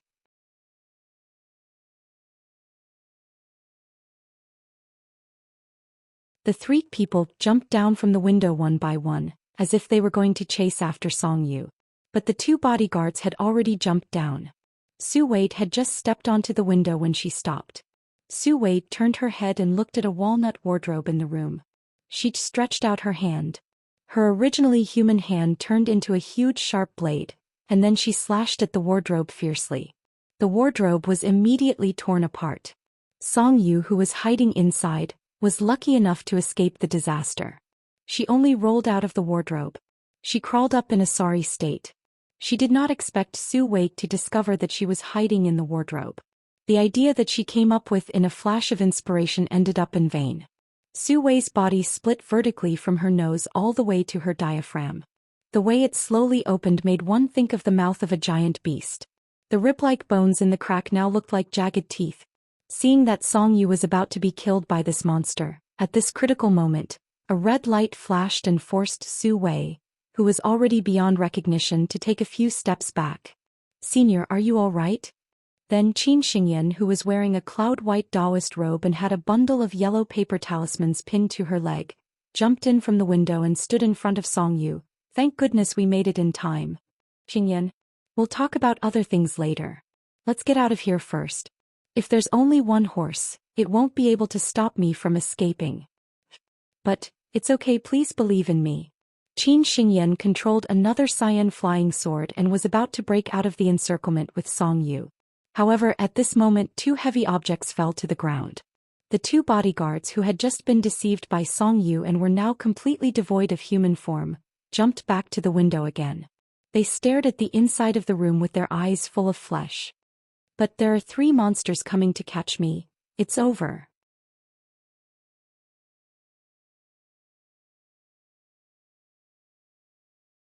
Chapter 484. Just at this critical moment, a black crack suddenly appeared between Su Wei and Song Yu. Qin Xingyan. Immediately after, the sound of glass shattering could be heard. The space on both sides of the crack also shattered, causing the black crack to look like a ghastly scar as it slowly expanded. The next moment, the crack suddenly distorted like a TV with bad reception. It flickered a few times before completely disappearing. And at the place where the crack appeared, there was suddenly another person. No, to be precise, there were 2 people. Mo Li, who was held by Su Shenxing's waist, waved his short limbs.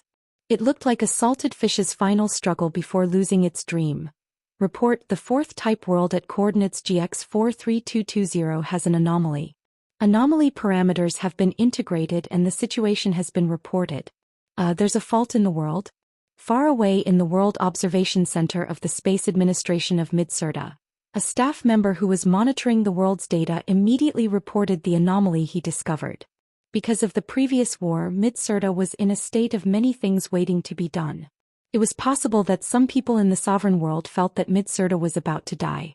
In a fit of anger, they wanted to kill a god to prove themselves and increase the workload here. Therefore, in order to prevent a second destruction and ensure that the holidays would not be affected, under the pressure of other parties, the World Observation Center expanded the detection range by 3 times. Even the 4th type world, unconfirmed world, that wasn't usually taken seriously was included in the observation target. The intention was to nip any suspicious situations in the bud. Coordinates GX 43220.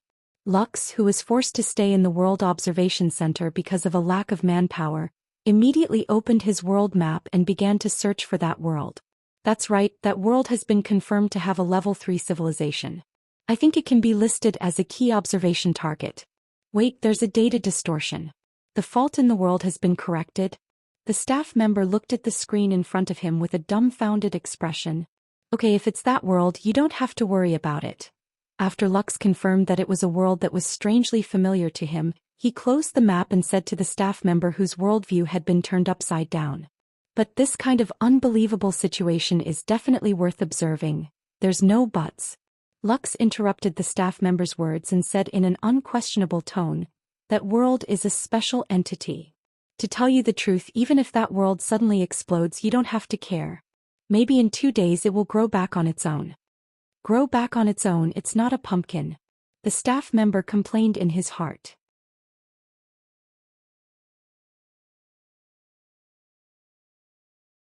It wasn't that old Su couldn't do it himself. but if he continued to tear down the walls and the floor, the building might collapse in a few more hits. At this time, Mo Li's role was highlighted. The little girl who was pulling the cat's tail. The Xiaohei cat did not manage to escape from the girl's vicious grasp, stomped her feet. Immediately the ground, walls and ceiling started to ripple like the surface of a lake in the rain. A moment later, Su Wei was thrown out from the floor. Fortunately, Mo Li acted in time, otherwise this fiend demon would have escaped. However, after Su Shenxing killed the fiend demon that Qin Xingyan's flying sword could not even injure, he realized that he had been tricked. What was thrown out was only the fiend demon's shell, its body was not there. There was a hole in the fiend demon's heart. That's why I hate fiend demons, Su Shenxing smacked his lips and said.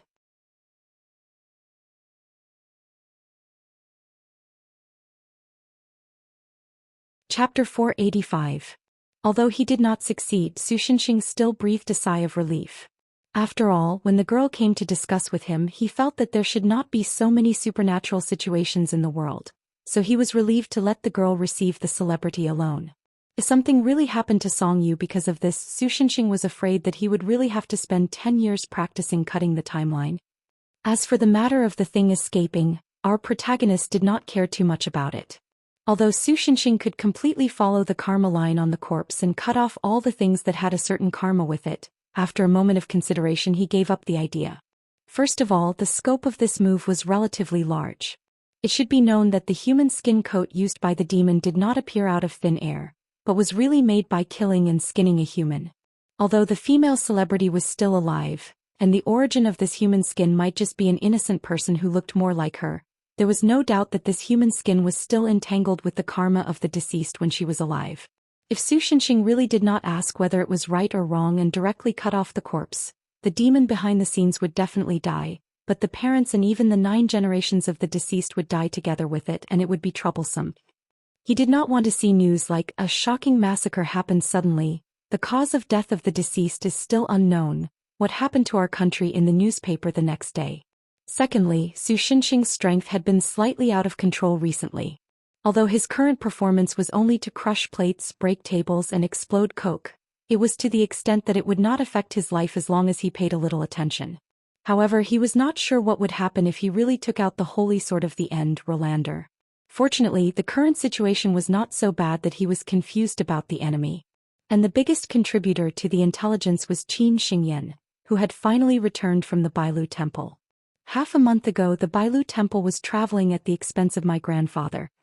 The traveling uncles found some very strange phenomena. Now that even Song Yu was involved, Qin Xingyan naturally wouldn't continue to pretend that he didn't want to trouble Su Shenxing. That wasn't being reserved, it should be called seeking death. Instead he honestly told Su Shenxing and the others what had happened recently. Strange deviations have appeared in the beliefs of the world. Senior, you should know what beliefs are, right? Probably something like incense? Su Shenxing answered with uncertainty. Oh, you're half right. Apart from incense, the strong trust and longing for a certain creature from the bottom of one's heart could also be considered faith. In this era where spiritual energy is scarce, the heterogeneous spiritual energy produced by faith is also an important way of religious cultivation. Qin Xingyan continued. What my senior uncles found was that the amount of faith received by the Taoist temples and temples all over the country has strangely decreased. Your martial uncle is a Taoist priest, right? Aren't you afraid that you'll be beaten to death if you go to a monk's temple? Su Shenxing asked curiously. As soon as he said this, he found that other than Mo Li, who was still stroking the cat, Song Yu and Qin Xingyan were looking at him strangely. To be precise, it was probably filled with a sense of helplessness that said, "Can't you focus on something more normal? Go on, go on." So old Su could only scratch his head and awkwardly say with a dry smile, "I'm just a little curious." At first, the head of the temple and the elders thought that because of the prosperity of science and technology in this era, people naturally ignored religion, so there was a phenomenon of a decrease in faith. Although it was uncomfortable, it was inevitable for the development of the world. It was something that couldn't be helped. Qin Xingyan adjusted his state of mind and then said in a storytelling tone, however, as more and more reports were sent back to the Bailu Temple, gradually the elders found that something was wrong. Many Taoist temples in remote areas had a lot of people attending, But there was a decrease in faith. There are even remote areas and there are a lot of them. How many senior uncles do you have outside? Your temple is too rich, no too free, right? Su Shinxing couldn't help but complain. Senior, if you have any opinions, please tell my teachers. If there's nothing else, can you listen to me before you interrupt? Xingyan smiled like a flower, but for some reason Su Shinxing shivered. Okay, I'll stop talking. Yes, I'm serious. Please continue. Old Su zipped up his mouth, indicating that he would stop talking nonsense in the future. However, he couldn't help but feel that Qin Xingyan, who was usually as gentle as water, had become so anxious. It seemed that this girl had accumulated a lot of pressure while investigating this matter. After investigation, we found that the faith in those religious places didn't really decrease, but there was a deviation. Qin Xingyan continued, and probably because she was talking about a more important part, her expression became more serious. Those deviated faith all gathered on human celebrities. This is incredible because humans can't directly absorb and use faith. Even in some Western religions, clergymen have to use some special methods, such as applying ointment like holy water to convert faith into foreign spiritual energy to absorb. So, we conducted a more in-depth investigation and found that those celebrities had unknowingly been replaced by a type of demon that we had never seen before. Those demons would secretly learn and imitate the expressions, movements, behaviors, voices, and language habits of the victims. When all this was done, they would tear off the victims' faces, starting from the brains, and eat the victims until only a layer of skin was left. After that, they would live in symbiosis with the skin and live as victims. When the time was right, they would kill other victims for parasitic reproduction. Because they used the victim's skin and flesh as camouflage, those demons didn't have the slightest bit of demonic aura. Without using magic treasures like the demon-revealing mirror, we couldn't even tell whether they were humans or demons. Without a doubt, the purpose of these demons was to collect the faith of human beings, and then in this era of spiritual energy shortage, they could reach the threshold of God again. When Qin Xingyan said this, Su Shinxing suddenly realized something that had been strange to him before. No wonder these demons attacked the earth lowly. Since their goal was to become a god of worship, they naturally couldn't miss the opportunity to study the earth lowly. Who knew how many earth gods left in the celestial empire who had survived the spiritual energy shortage? Maybe the earth lowly was the only one left.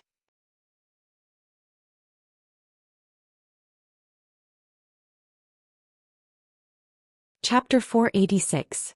By the way, when the Bailu Temple knew about this, why didn't you stop it? After listening to Qin Xingyan's story, Su Shinxing asked strangely. At the same time, his impression of the Bailu Temple dropped by 2 levels. We tried to stop it, but those demons were more troublesome than we thought.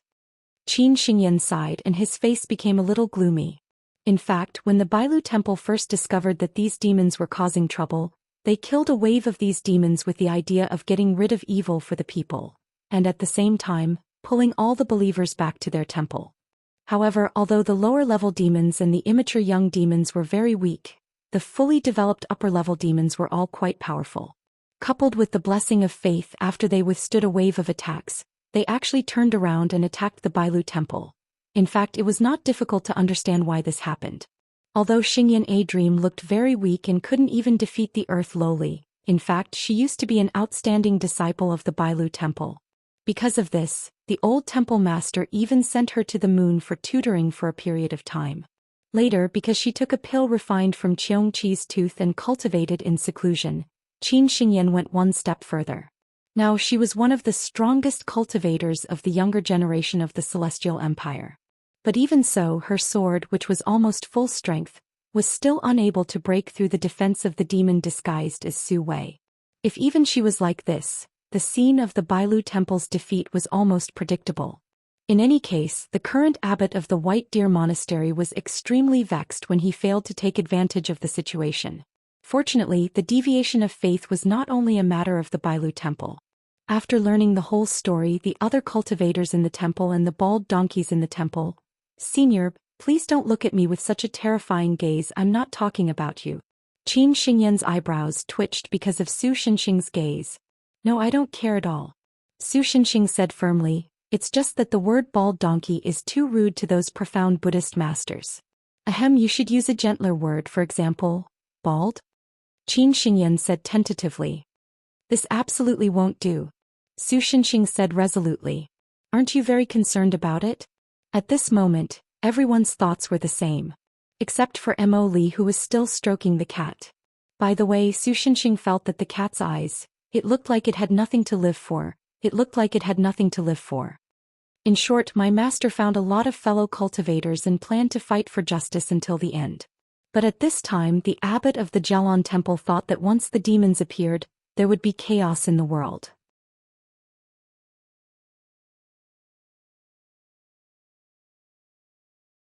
As I said, the plan of those demons is to use celebrities to brainwash ordinary people, and finally achieve the action of ruling and controlling the human race.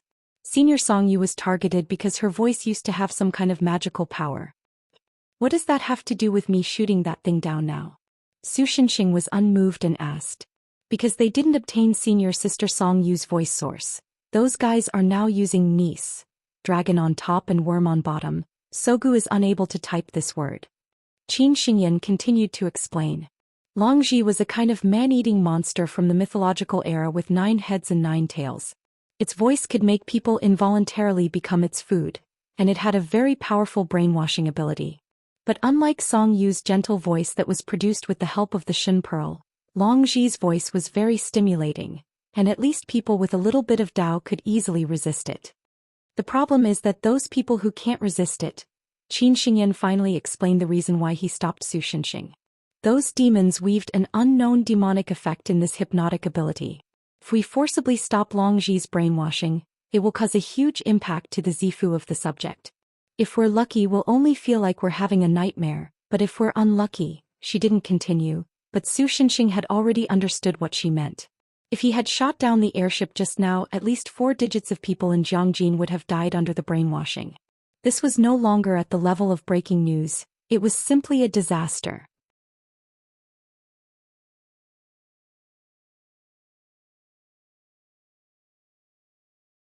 Chapter 487. If there's no other way to break the hypnosis, I might use some special methods. Su Shenxing scratched his head and spoke to Qin Xingyan. He had always been impatient with problems that couldn't be solved by simple physical means. If it really didn't work, he could only take the risk of further unlocking Mo Li's seal and let Mo Li further brainwash all the hypnotized people. As long as he could overpower the other party's hypnosis, even if he shot down the other party's airship, it shouldn't have too much of an impact on those people. Then he just had to beat all the demons to death, then order the hypnotized people to return to normal through brainwashing. Well, in theory this was the case. The only problem was that Mo Li's brainwashing couldn't be broken. As long as this girl didn't do anything unnecessary, regardless of whether the brainwashing existed or not, it wouldn't affect the lives of those people. However, in fact, Mo Li's personality was much more emotional than her often expressionless face. If one day she was hungry, maybe the brainwashed people would rush over to bring her food. And even in this incomplete state, if Mo Li was serious, the brainwashing range could affect half of the universe. By then, there might be situations like this. Deputy, you're saying that the group of aliens drove an antimatter engine planet fortress all the way here from the M87 nebula. And before they did anything, the gravitational waves tortured the Earth half to death. But in the end, they came just to deliver food? Although it's hard to believe, it's the truth. But yesterday they launched more than half of the Pacific Ocean's worth of feces to Asia. According to the decoding of the signals they sent by linguists, that stuff should be like our pudding to them. So you're telling me that more than 1 billion people drowned in feces just because the aliens came to deliver food? Sir. That's why I said it was pudding. Pudding my ass. Drag this guy out and shoot him. Humans will never be slaves. If you don't want to drown in feces, fight the aliens with me to the end. You can't do this. I've shed blood for the Earth. I've contributed to the United Nations. I want to see the Secretary General. I want to see the Secretary General. In short, Su Shenxing, who came back to his senses, took a deep breath and said, if you don't want the Earth to be drowned in feces, you should think of other ways. I'm more curious about what you've been thinking during this period of silence. Qin Xingyan's mouth twitched. How to connect the removal of the hypnosis and being drowned in feces. Okay, maybe old's thinking too much, but it wasn't impossible. Inzazazaz. Although Qin Xingyan grumbled a little, she quickly put on a serious face and said, actually, it's not that there isn't a way to break the hypnosis. After our white deer temple discovered the other party's motive, we began to research on how to break the curse. We already have some clues. On the airship, the roe owl, which had shrunk to the size of a palm due to the golden cicada shedding, heaved a sigh of relief when it saw that the inscribed broadcast and amplification equipment were working normally. Although it was not fully prepared, due to the sudden appearance of the terrifying human, it had no choice but to start the plan in advance. Previously, it had sensed Cheongchi's aura in this city and thought that it would be able to find the other party and continue the cooperation from the mythological era. However, it did not expect that no matter how hard it searched, it could not find any trace of Cheongchi. If Cheongchi, one of the primordial beasts, was here, they should be able to put up a fight against that powerful human. Cheongchi's strength was obvious to all. Even though it was called a beast, no one had been able to successfully subdue it since ancient times. This was enough to prove its strength. The roe owl itself also had considerable combat power. In the mythological era, when humans were not the masters of the land, they would even confuse the roe owl with the Taotai out of fear. However, as a faceless monster, the roe owl was not good at fighting. What it was really good at was the art of transformation and asexual reproduction. Although the roe owls reproduced in that way could not be counted as its offspring and could only be said to be something similar to a clone, it could still provide considerable convenience and help. After the human era entered the modern era, this kind of help became particularly obvious. Although the roe owl's body was now destroyed, it could still use its inferior body, clone, to be reborn. However, that would require thousands of years of hard work to cultivate its body back to its original strength. Compared to that, it would be better to directly use the power of faith and incense to reforge its golden body and break through the shackles of the demon race in one fell swoop to become a higher-level god. Damn it, if I had a little more time, the number of mortals I could control would not just be this insignificant county. The deviated faith was continuously flowing into the airship, and after being purified, it turned into the power of will that shone with a golden light. The wish power merged into a pool in the center of the airship and finally seeped out into golden silk threads. Next to the pool was an old-style wooden textile machine. At this moment, no one was controlling the textile machine, but it was constantly operating by itself, using the golden silk threads to spin out shiny golden cloth. Then, as if by invisible hands, these cloth threads were pulled to the roe owl's side, which was only left with a small piece of meat layer by layer. After a while, the outline of a golden male body gradually took shape.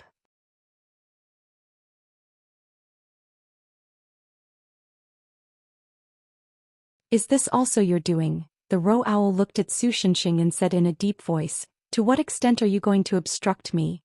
To be precise, I'm not the only one who helped this time." Su Shenxing spread out his hands. The statue of the goddess was created by the earth lowly and the soul of the former earth god. The dark clouds in the sky were summoned by Brother Dragon on the prairie. Su Wei was brought by Qin Tua, and their clothes were provided by Fong Shaoqing. The colorful balls of light in the sky were the effects of the treasures and flying swords of the Bailu Temple. Even Moli did a little work in order to spread the voices of the two singers throughout Jiangjin. Even the mortal Xiao Jingyi tried to maintain the traffic order because the driver was hypnotized and almost caused an accident. Only Su Shenxing did nothing. Because his job was very simple. "I can't sing or dance, but my job is what I'm best at." He looked at the roe owl. "Mr. Monster over there, you've violated. In short, you've violated the law. I'm going to enforce justice through physical means now." If you had come a little earlier before my golden body was completed, then I might have felt troubled, but now it's all too late. I'm already a god." He glanced at the disposable chopsticks in Su Shenxing's hand. "Although I don't know what kind of treasures you're holding, the treasures of mortals are almost useless against gods. Now I'll use you as the first sacrifice after I become a god." After saying that, he stretched out his right hand that was shining with golden light towards Su Shenxing. Then in the next instant he was instantly killed by Su Shenxing's chopsticks. Looking at the loom that had stopped working, Su Shenxing turned his gaze to the still ongoing concert outside, and it could be said that it was the largest concert in the world. "Isn't this singing pretty good?" Looking at the girl's hard performance, Su Shenxing couldn't help but smile and say softly.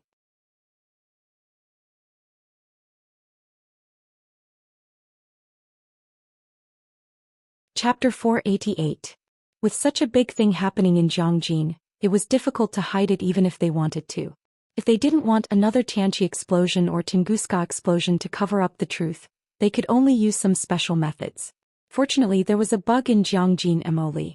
Although large-scale brainwashing was not easy to do, if the meme was used to subtly modify the memories of Jiangjin and the nearby residents, it would be no problem for the little guy to do something. As for the state organs, there was also the super administrative office to deal with it. Therefore, a day later, the National 5A Scenic Area silently added a statue of the goddess of Jiangjin. Because they hid Song Yu's existence, Su Wei's status was once again raised and she sat firmly on the top seat of Shaoying Entertainment.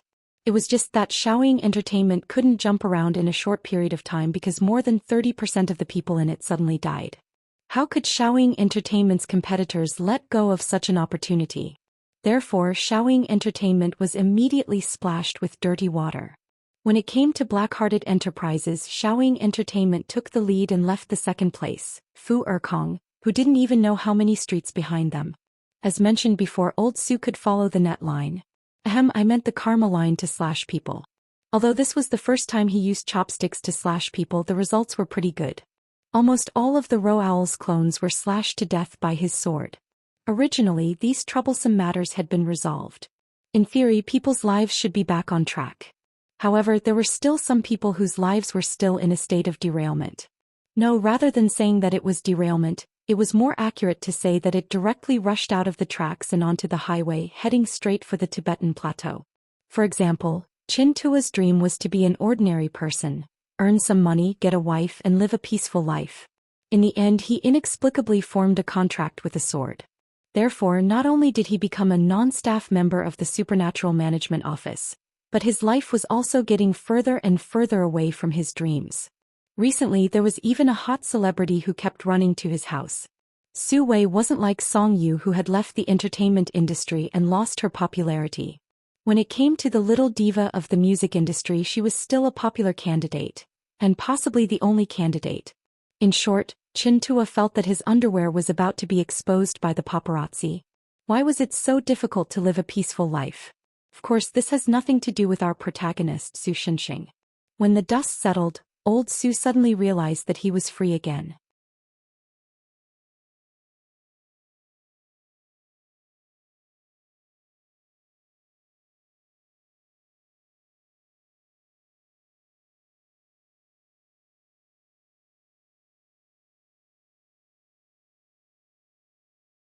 Chapter 489. Seeing that Aoli had paid for his food and hard work, Su Shinxing reluctantly agreed to help the little fatty lose weight. However, what he didn't expect was that the harmless-looking little fatty immediately started yelling after Aoli left. "Mortal over there, I don't know what you've done to deceive my royal brother, but I'm not a busybody. Don't provoke me during this period of time, and I'm too lazy to care about you." He crossed his legs high and said with an old man's face, "When my brother comes, you just have to tell him honestly that I just have a big skeleton and can't do anything about it. I'll go my way and you'll go your own way, understand? No matter how big your skeleton is, it can't turn into a ball, right?" Su Shinxing ridiculed with a funny face. He even spoke English. He had a bit of self-awareness as a mythical creature unique to the Celestial Empire. Ah, a mere mortal actually dares to talk back. The little fatty rolled up his sleeves and raised two fingers. "Do you believe that I'll pierce your eyes with a pair of dragons playing with a pearl?" Su Shinxing felt that this operation was a bit familiar at first, and then he remembered that during the previous riot he seemed to have used a similar action to pierce the head of a Ro Owl clone in the snack bar. So he reached out his right hand, grabbed the other party's raised fingers and gently bent them. "Ow ow ow. It's broken, it's going to break. My fingers are going to break. Let go. So can you be obedient now?" Su Shinxing let go of his right hand and asked with a smile. "What kind of man is a sudden attack?" The fat kid blew on his swollen fingers, refusing to admit his mistake. "Oh, then I'm going to do it again." So Su Shinxing said, "Come on, I'm not afraid of you." The little fatty jumped back and thought that he had kept a safe distance from Su Shinxing, so he sneered. In the next moment, old Su appeared in front of him, and his right hand pinched his head like a vice, lifting him up from the sofa. "It's going to explode, it's going to explode. My brain is trembling." His hands desperately tried to pull old Su's hands away, but his weak strength was obviously not going to be of much use. Do you admit defeat? Su Shenxing asked calmly. I, Lord Fatty, am already used to this kind of pain. Your methods are no longer effective on me. Gah. That wasn't even the greatest effort. It's second gear now. What's the highest? About 8 quadrillion Ganges sand, I guessed. That doesn't sound like a number anymore. Gah. Now you're in third gear. By the way, when you're in fifth gear, your brain juice will gush out like a watermelon in a juicer. You think I, Lord Fatty, will give in just like that? Let me give you a hint. Su Shenxing didn't get angry because of the other party's stubbornness. He just continued speaking indifferently. What? Recently, I've had some problems controlling my own strength. If I'm not careful, my hand will slip. I admit defeat. The other party replied decisively. So Su Shenxing also let go of his vice. It wasn't until then that the fat boy fell to the ground. He held his head that was about to be squeezed out of shape and cried out in pain. Since you've already admitted defeat, then obediently do as I say, do you understand? But I refuse. The fat boy immediately retorted. Seeing Su Shenxing's right hand open again, he rolled and crawled behind the sofa. Admitting defeat and being convinced are two different things. You were the one making the moves just now. If you have the guts, take one of my moves. He stuck half of his head out from behind the sofa and continued to be stubborn. Su Shenxing thought for a moment and nodded. Okay, then make your move. Hearing old Su's words, the fat boy immediately became energetic. He pulled a certain distance away from Su Shenxing. From this point of view, this guy didn't learn his lesson at all, and then made a magical shockwave movement with his hands, looking like I'm shaking before casting a spell. But after waiting for a long time, Su Shenxing couldn't help but yawn. The other party's big move wasn't ready yet. When will you be ready? Damn it, I haven't used this move for too long. I accidentally misdirected my meridians just now and am suffering from chi deviation. Wait a moment. Why does the feeling of relieving chi deviation feel like debugging? Su Shenxing, who was half illiterate in the cultivation system of the Celestial Empire, was dumbfounded. Just as old Su was considering whether to simply make a cup of tea or plain water, and read the newspaper to pass the time, the fat boy's eyes suddenly lit up. He shouted, "There's an opportunity." A wave of pure water elemental magic power was like a vast ocean, majestically transforming into a force far greater than ordinary tsunamis that blasted towards Su Shenxing, who was caught off guard. This move was called Boundless Sea. It was majestic and contained the spirit of swallowing all things. In addition, the sea was unpredictable, and so was this move. Once this move was released, no one knew where it came from, and it was very scary. Then it was caught by Su Shenxing's palm, pinched and threw into the wastepaper basket. Damn it! The fat boy saw that the situation was bad and turned to run, but Su Shenxing appeared in front of him in the blink of an eye and pinched his forehead with his right hand like a vice. It's going to explode, it's going to explode. My big brain is trembling. It wasn't that the author was copying and pasting to make up the word count, but this scene was really no different from before. So now you're convinced. T mortal. Even if I AOE am beaten to death and my body is thrown into the smelly ditch, I will never listen to a mortal. I don't know if you've heard of this saying before. I've heard a lot of threats, you can't scare me.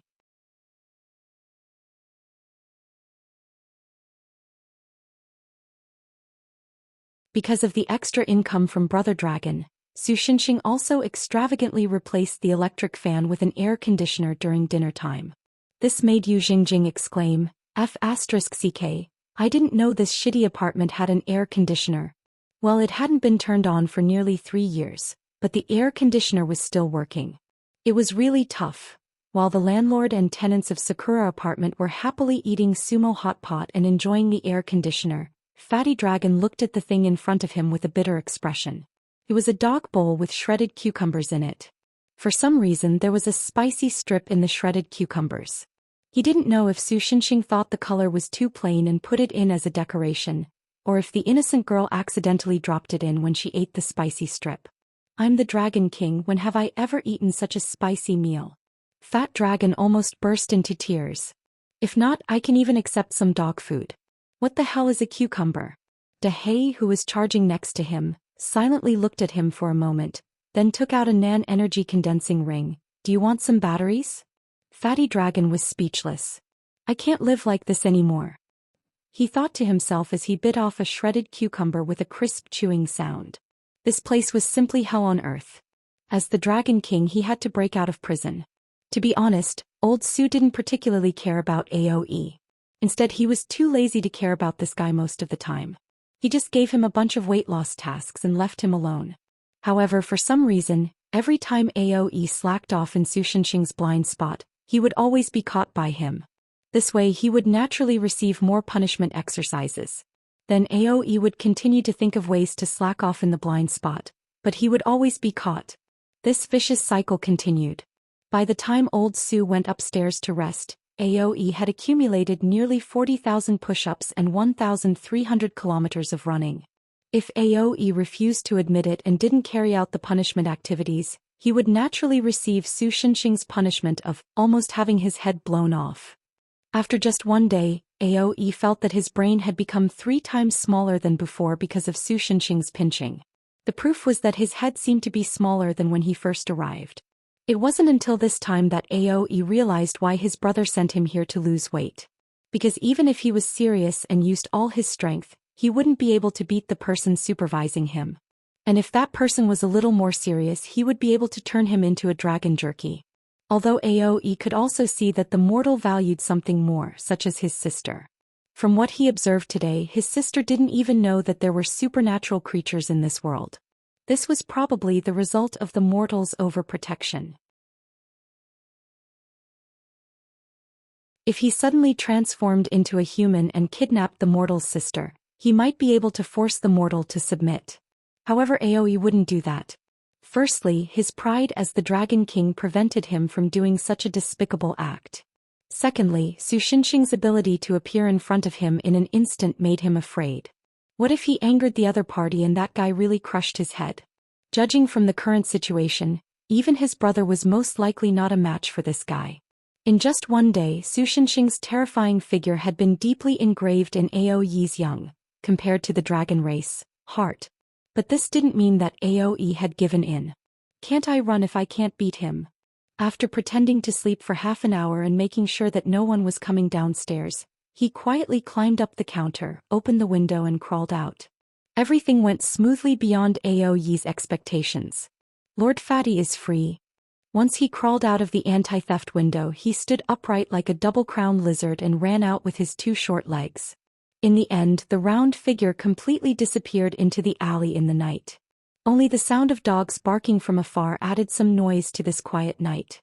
Landlord, Mo Li, who was playing games in Su Shenxing's room, suddenly raised his head. Your lizard ran away. I know. Half lying on the bed, Su Shenxing, who was playing Tank Wars with Mo Li, accidentally blew up his home.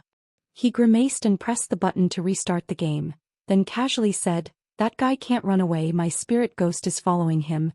Why did you do that? Landlord, don't you hate trouble? Because it's very interesting. Su Shenxing yawned and replied, I've been a bit bored recently. Landlord, that's because I'm invincible. You get it if you're fast, you don't get it if you're slow. Emily, you paused time just now, right? Landlord, you're mistaken. Don't be so serious when playing a game. I don't want to be called that by the landlord.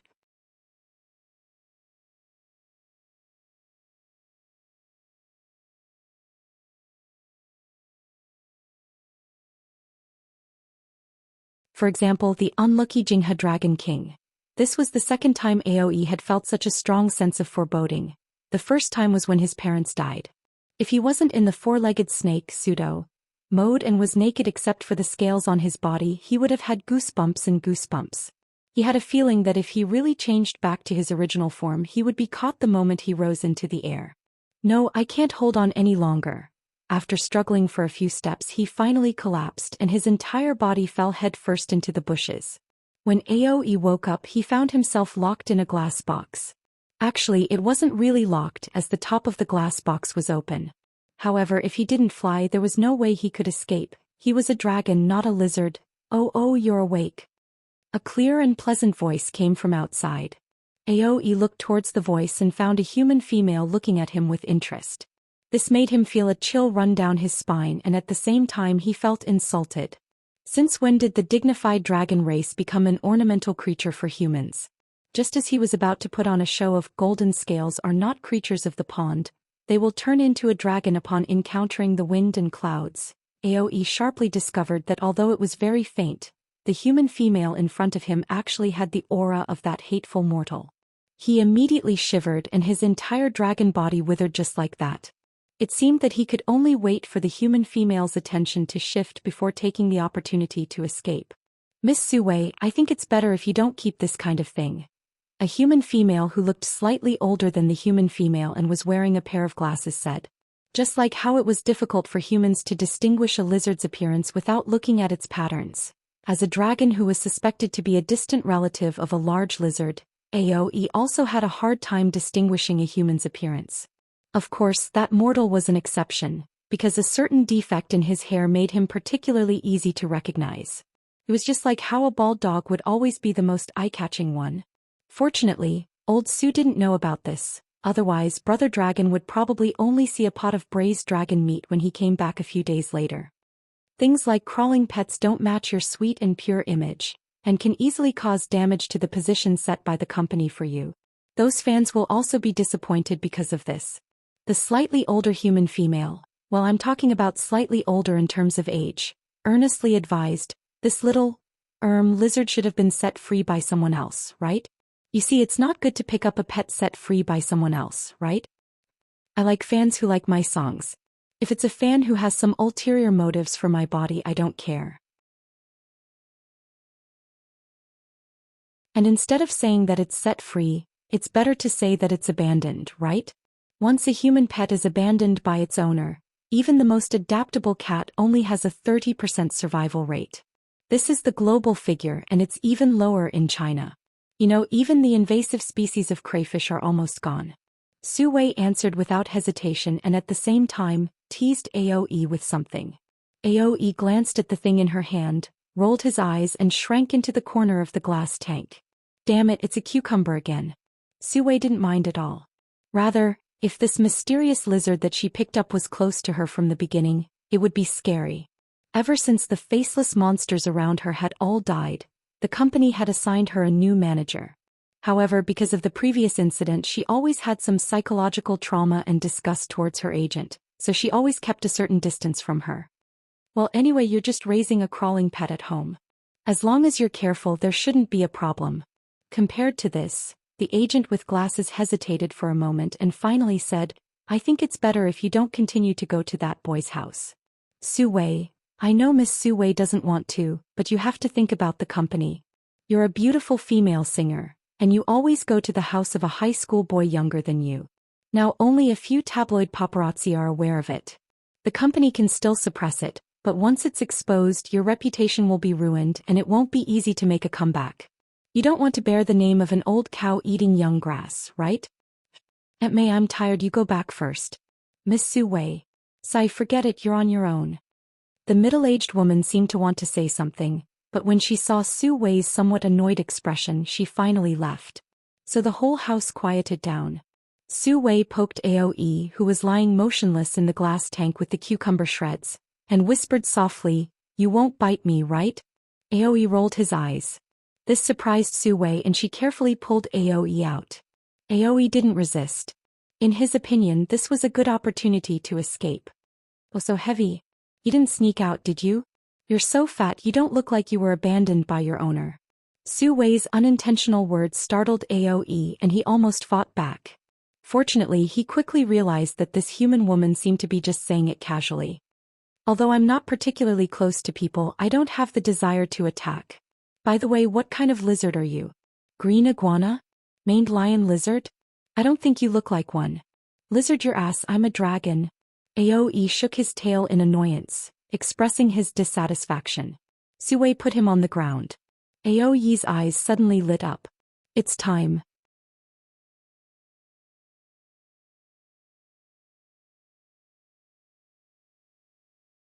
In fact, there were many opportunities. Sue would always keep watch for him during the day and let him wander around the house. It was just that the canned food Sue fed him was so delicious that even the fat carp in the pond could not compare to it. In addition, the girl served Aoe like a pet, which made Aoe feel that he was the Dragon King for the first time in his life. Compared to staring at the water plants in a daze in the cold crystal palace, the human world was obviously more interesting. What's more, there was a human girl serving him. What's wrong with that? The only thing that made Aoi feel dissatisfied was that every night during dinner time, this girl would always ramble in his ear, making his food not as delicious as it was before. Otherwise, he would find a chance to help her, which could be considered as returning the favor. With this in mind, Aoi found 7 glass beads and planned to hide them at home, and then let Su Wei accidentally find them. Then he would pretend to be the dragon god and fulfill her wish. Putting aside this somewhat ridiculous plan, Aoi gradually got used to this kind of life. However, on the night of the 3rd day something strange happened. Aoi found that something had broken into the house while he was half asleep.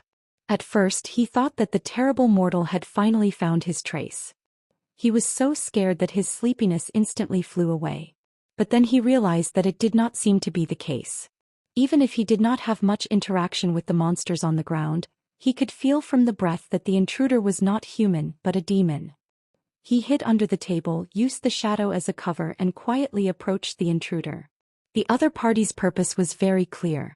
As soon as he entered the house, he did not hesitate and went straight to Su Wei's bedroom. When Aoi found the other party, the face of the demon had suddenly opened like a chrysanthemum full of thorns, and was about to bite the sleeping girl.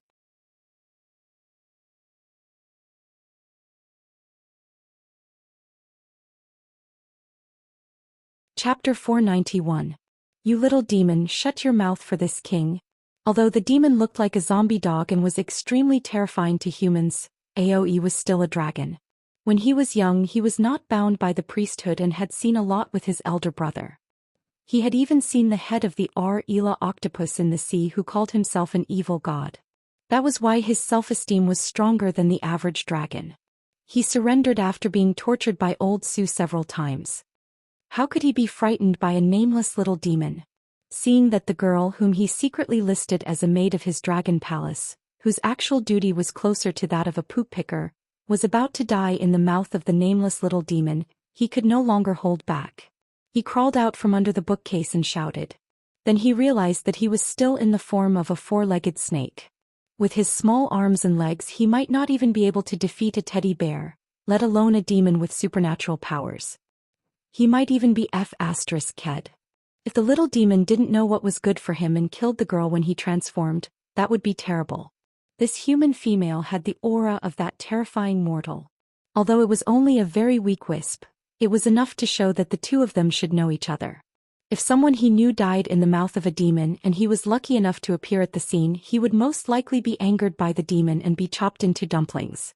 Fortunately, the nameless little demon actually stopped looking at him. She closed her strange-looking mouth and turned her featureless face to face Aoi. Although the other party didn't have eyes, Aoi had a feeling that the other party was staring at him. Isn't this young Master E? It's been a long time. Then, although she didn't have a mouth, the other party let out a hoarse and ear-piercing voice similar to that of a human old woman. Aoi was shocked. He didn't expect that someone could recognize him in his 4-legged snake form. But he couldn't remember who he knew who looked like this. She didn't even have any facial features. He couldn't say that she looked familiar at all. Who are you? So he asked carefully. I'm Rowowl, a friend of your parents. I even carried you when you were young. F***C, I don't know her. Speaking of which, these words sound so familiar to me. Because Aoi's parents used to be quite reputable in the dragon race. After he established his own clan, there would occasionally be some demons that he did not know who would come to his door and pretend to be intimate with him in an attempt to get familiar with him. In short, during that period of time he basically saw people holding him in swaddling clothes or urinating for him. This was also the situation that Aoi hated the most in the past. F***ck, he didn't even know if the people who came to his door were his parents' real friends or just acquaintances. It wasn't like he had a urination problem when he was young. Why would he need so many people to urinate? Do you not recognize me? But that doesn't matter. Sensing something from Aoi's attitude, the man continued with a hoarse voice. You came here this time for Deku's daughter, right? WTF. Lord Fatty's poop picker. Oh no, the maid of the Dragon Palace is the daughter of Emperor Ku? What the F***ck is going on? Aoi was dumbfounded. Fortunately, because he was in his four-legged snake form, no expression could be seen on his face. Otherwise, he would have been exposed instantly. I believe you also know that there is an absolutely undefeatable monster in this city. Because of some reasons, my original form was destroyed by him. The roe deer said in a deep voice, "The one in front of you now is just a split body." Ah yes. Aoi immediately realized that the other party should be talking about that extremely vicious mortal, so he nodded his head sadly. It's also because of that fellow that I had to become like this to deceive others. Although in the past 2 days, because he was so happy being served, he forgot about this matter. Originally, I planned to immediately escape from this city and wait for a comeback. But you should also know that not to mention this era where spiritual energy is scarce, even in the primordial era where spiritual energy is abundant, if the original form was destroyed, it would take thousands of years of long-term cultivation as a unit to make up for it. The roe owl didn't seem to notice that the fat dragon wasn't telling the truth.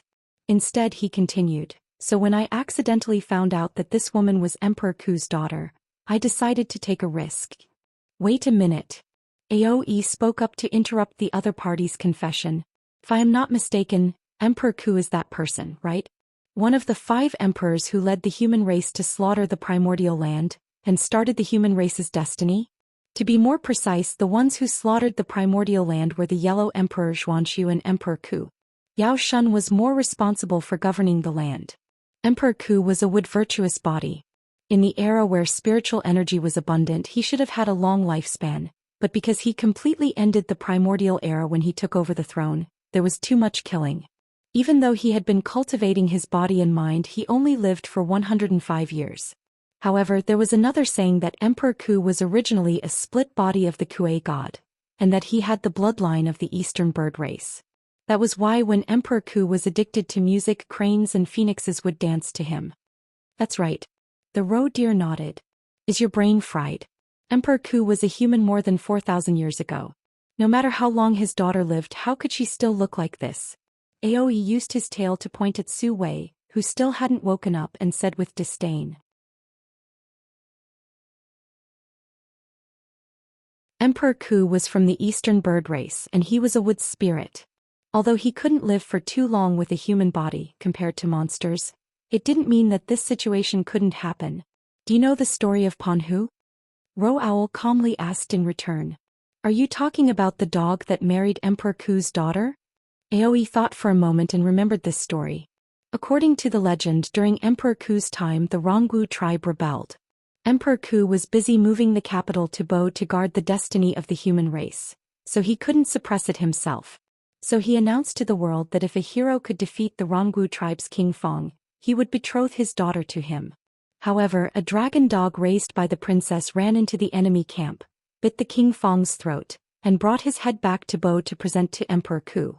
When Emperor Ku saw it, he thought, damn, it's a dog. So he wanted to break the engagement. But in the end, he couldn't persuade the world, so he could only marry his daughter to Ponhu. 3 years later, the princess and Ponhu gave birth to 3 boys and 3 girls. They were naked, and Emperor Ku gave them the name of barbarians.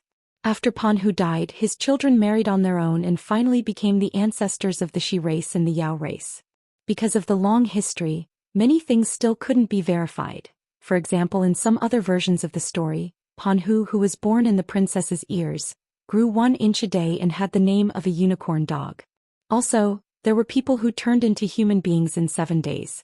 Yes, but in fact this story is just a story that people know. There are some other things hidden under this story. The roe deer owl seemed to be excited, and its hoarse voice became more and more harsh. Aoi couldn't help but wave his tail and whip the ground. Su Shinxing's sword that followed the karma almost killed the roe deer owl. But it turned out that even old Su would occasionally make a mistake. It wasn't that old Su's technique of following the karma line to kill was wrong. It was just that the roe deer owl had left a loophole that even it didn't know about. Although Su Shinxing's karma slash was very convenient, it wasn't invulnerable.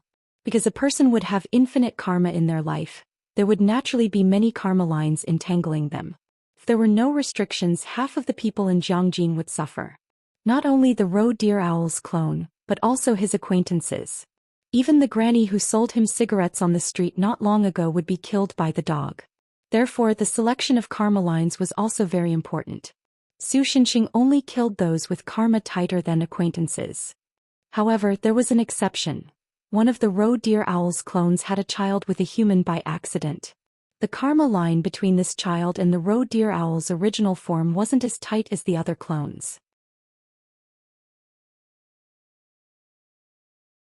But because of the roe deer owl's ability, this child could also be used as its backup body. This was the reason why it had escaped a calamity. But it was also because of this that it lost its original divine powers and became as weak as a nameless little monster. However, when it finally revived and planned to stay as far away from Jiangjin as possible to prevent it from bumping into the monster Su Xinxing again, something changed its decision.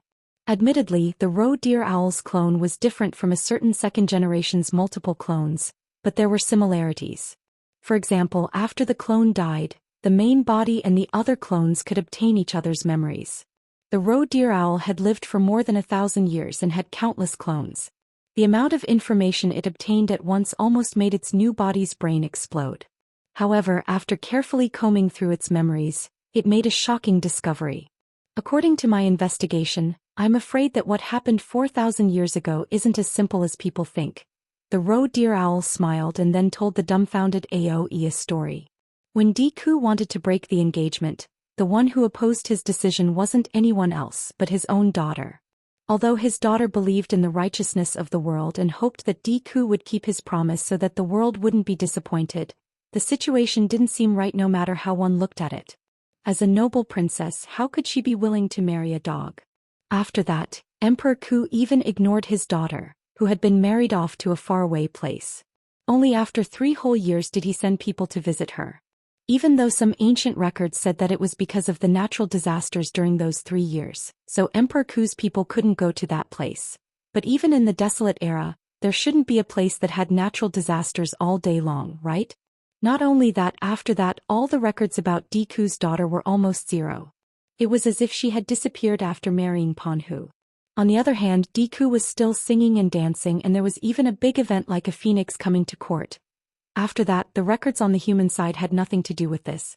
Instead, the ancient records left by the Eastern Divine Bird clan recorded some very interesting things. For example, the phoenix that went to visit Deku laid an egg after returning to the Divine Tree Parasol Tree. Do you know what this means?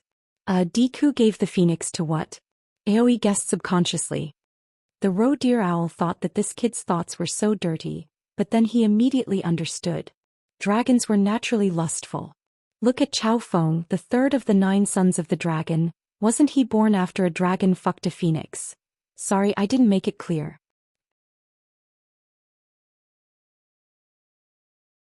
The roe deer owl continued. Instead of saying that it laid an egg, it's better to say that it brought an egg back. After that, the phoenix has been guarding the egg and never left the Divine Tree Parasol Tree. You mean Deku hid his daughter in the phoenix egg? Aoe finally understood what the roe deer owl meant. That's right. The last phoenix in this world passed away 3 years ago. The human entertainment company Xiaoying Entertainment also found this girl called Su Wei 3 years ago. It's too far-fetched to say that it's a coincidence. It's as if the last phoenix has been secretly guarding her, not letting her be discovered. Actually, the roe deer owl didn't say anything that could prove that Su Wei was different from the others. For example, half a year ago the talent show was still in full swing. At that time there were 2 people who attracted the most attention. Song Yu and Su Wei. Song Yu was a mermaid, in fact she had the protection of the sea serpent's pearl, but the roe deer owl didn't know that. He only thought that Song Yu was a special monster. So it was normal for her to sing with a voice that was far more charming than a human's. However, it was strange for Su Wei, a normal human, to have such a powerful voice. At that time he only thought that Su Wei was talented. He only wanted to get rid of her after he figured out her expression and movements. He failed in the end and caused his own NGs. Now that he thought about it, he almost regretted it. Although Su Wei was still a human, she hatched from the phoenix egg. In another sense, she was the daughter of the phoenix. It was not hard to understand why she was so much better than a normal person in music. Although I can't help but admire the phoenix for guarding Deku's daughter for 4,000 years before the girl was born, what makes me feel more emotional is my luck. There is no such thing as a monster's path. This is my great opportunity. Wait a minute. Although you can deduce such a strange story from this pile of old papers. Aoi wanted to say that it was ridiculous, but he didn't want to provoke the roe deer too much. So he used a more tactful way of saying, but even if this girl is Deku's daughter, she's just a human, right? Ordinary humans are no different from ordinary beasts to demons as food, right? No, that's not it. The roe deer said in a proud voice, Deku has the body of wood virtue, which is full of vitality and power of growth. Plus, she has been nourished by the phoenix for 4,000 years. The accumulation of blood in her body has reached a terrifying level. As long as I can suck her blood dry, I can recover my original strength and even go further. There was one more thing that the roe deer didn't say.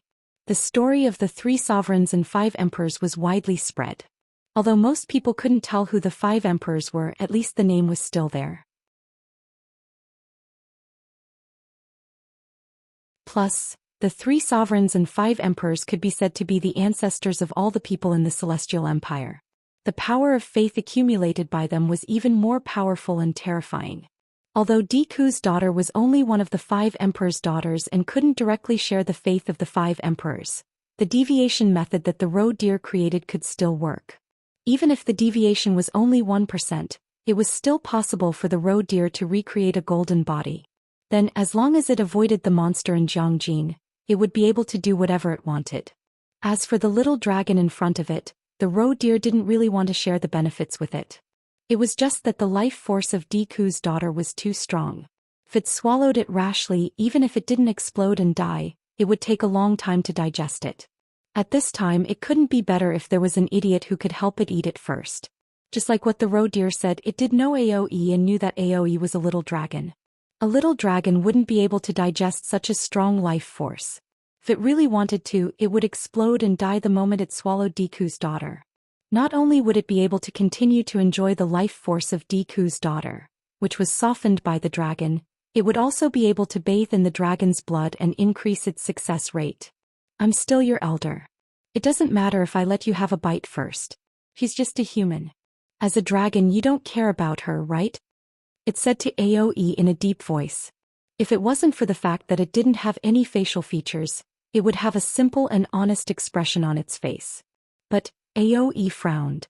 Don't ask me what a frowning snake looks like. He looked at Su Wei, who still hadn't woken up, and hesitated. There's no buts. Aoi, don't forget how your parents died. It's all because of humans. Humans aren't just the enemies of us monsters, they're also the enemies of the dragon race. Do you need any pity for your enemies? The roe deer's words became more urgent. Hearing it say this, Aoi gradually grew bigger. In the end, it actually occupied more than half of the room. Yes, that's right. The roe deer's voice sounded very satisfied. In the next moment, Aoi opened his dragon mouth and fiercely bit down. You. But it wasn't Su Wei that bit, it was the roe deer. When did you have the illusion that you can order a dragon king around? Aoi said in a muffled voice. But that voice was like thunder, deafening. Yes, Aoi's parents did die because of humans. But they had also received the worship of humans. Because of the law of the heavenly court, they had caused a flood that drowned countless human lives. But in essence, Aoi's parents loved humans. They believed that humans had a kind side.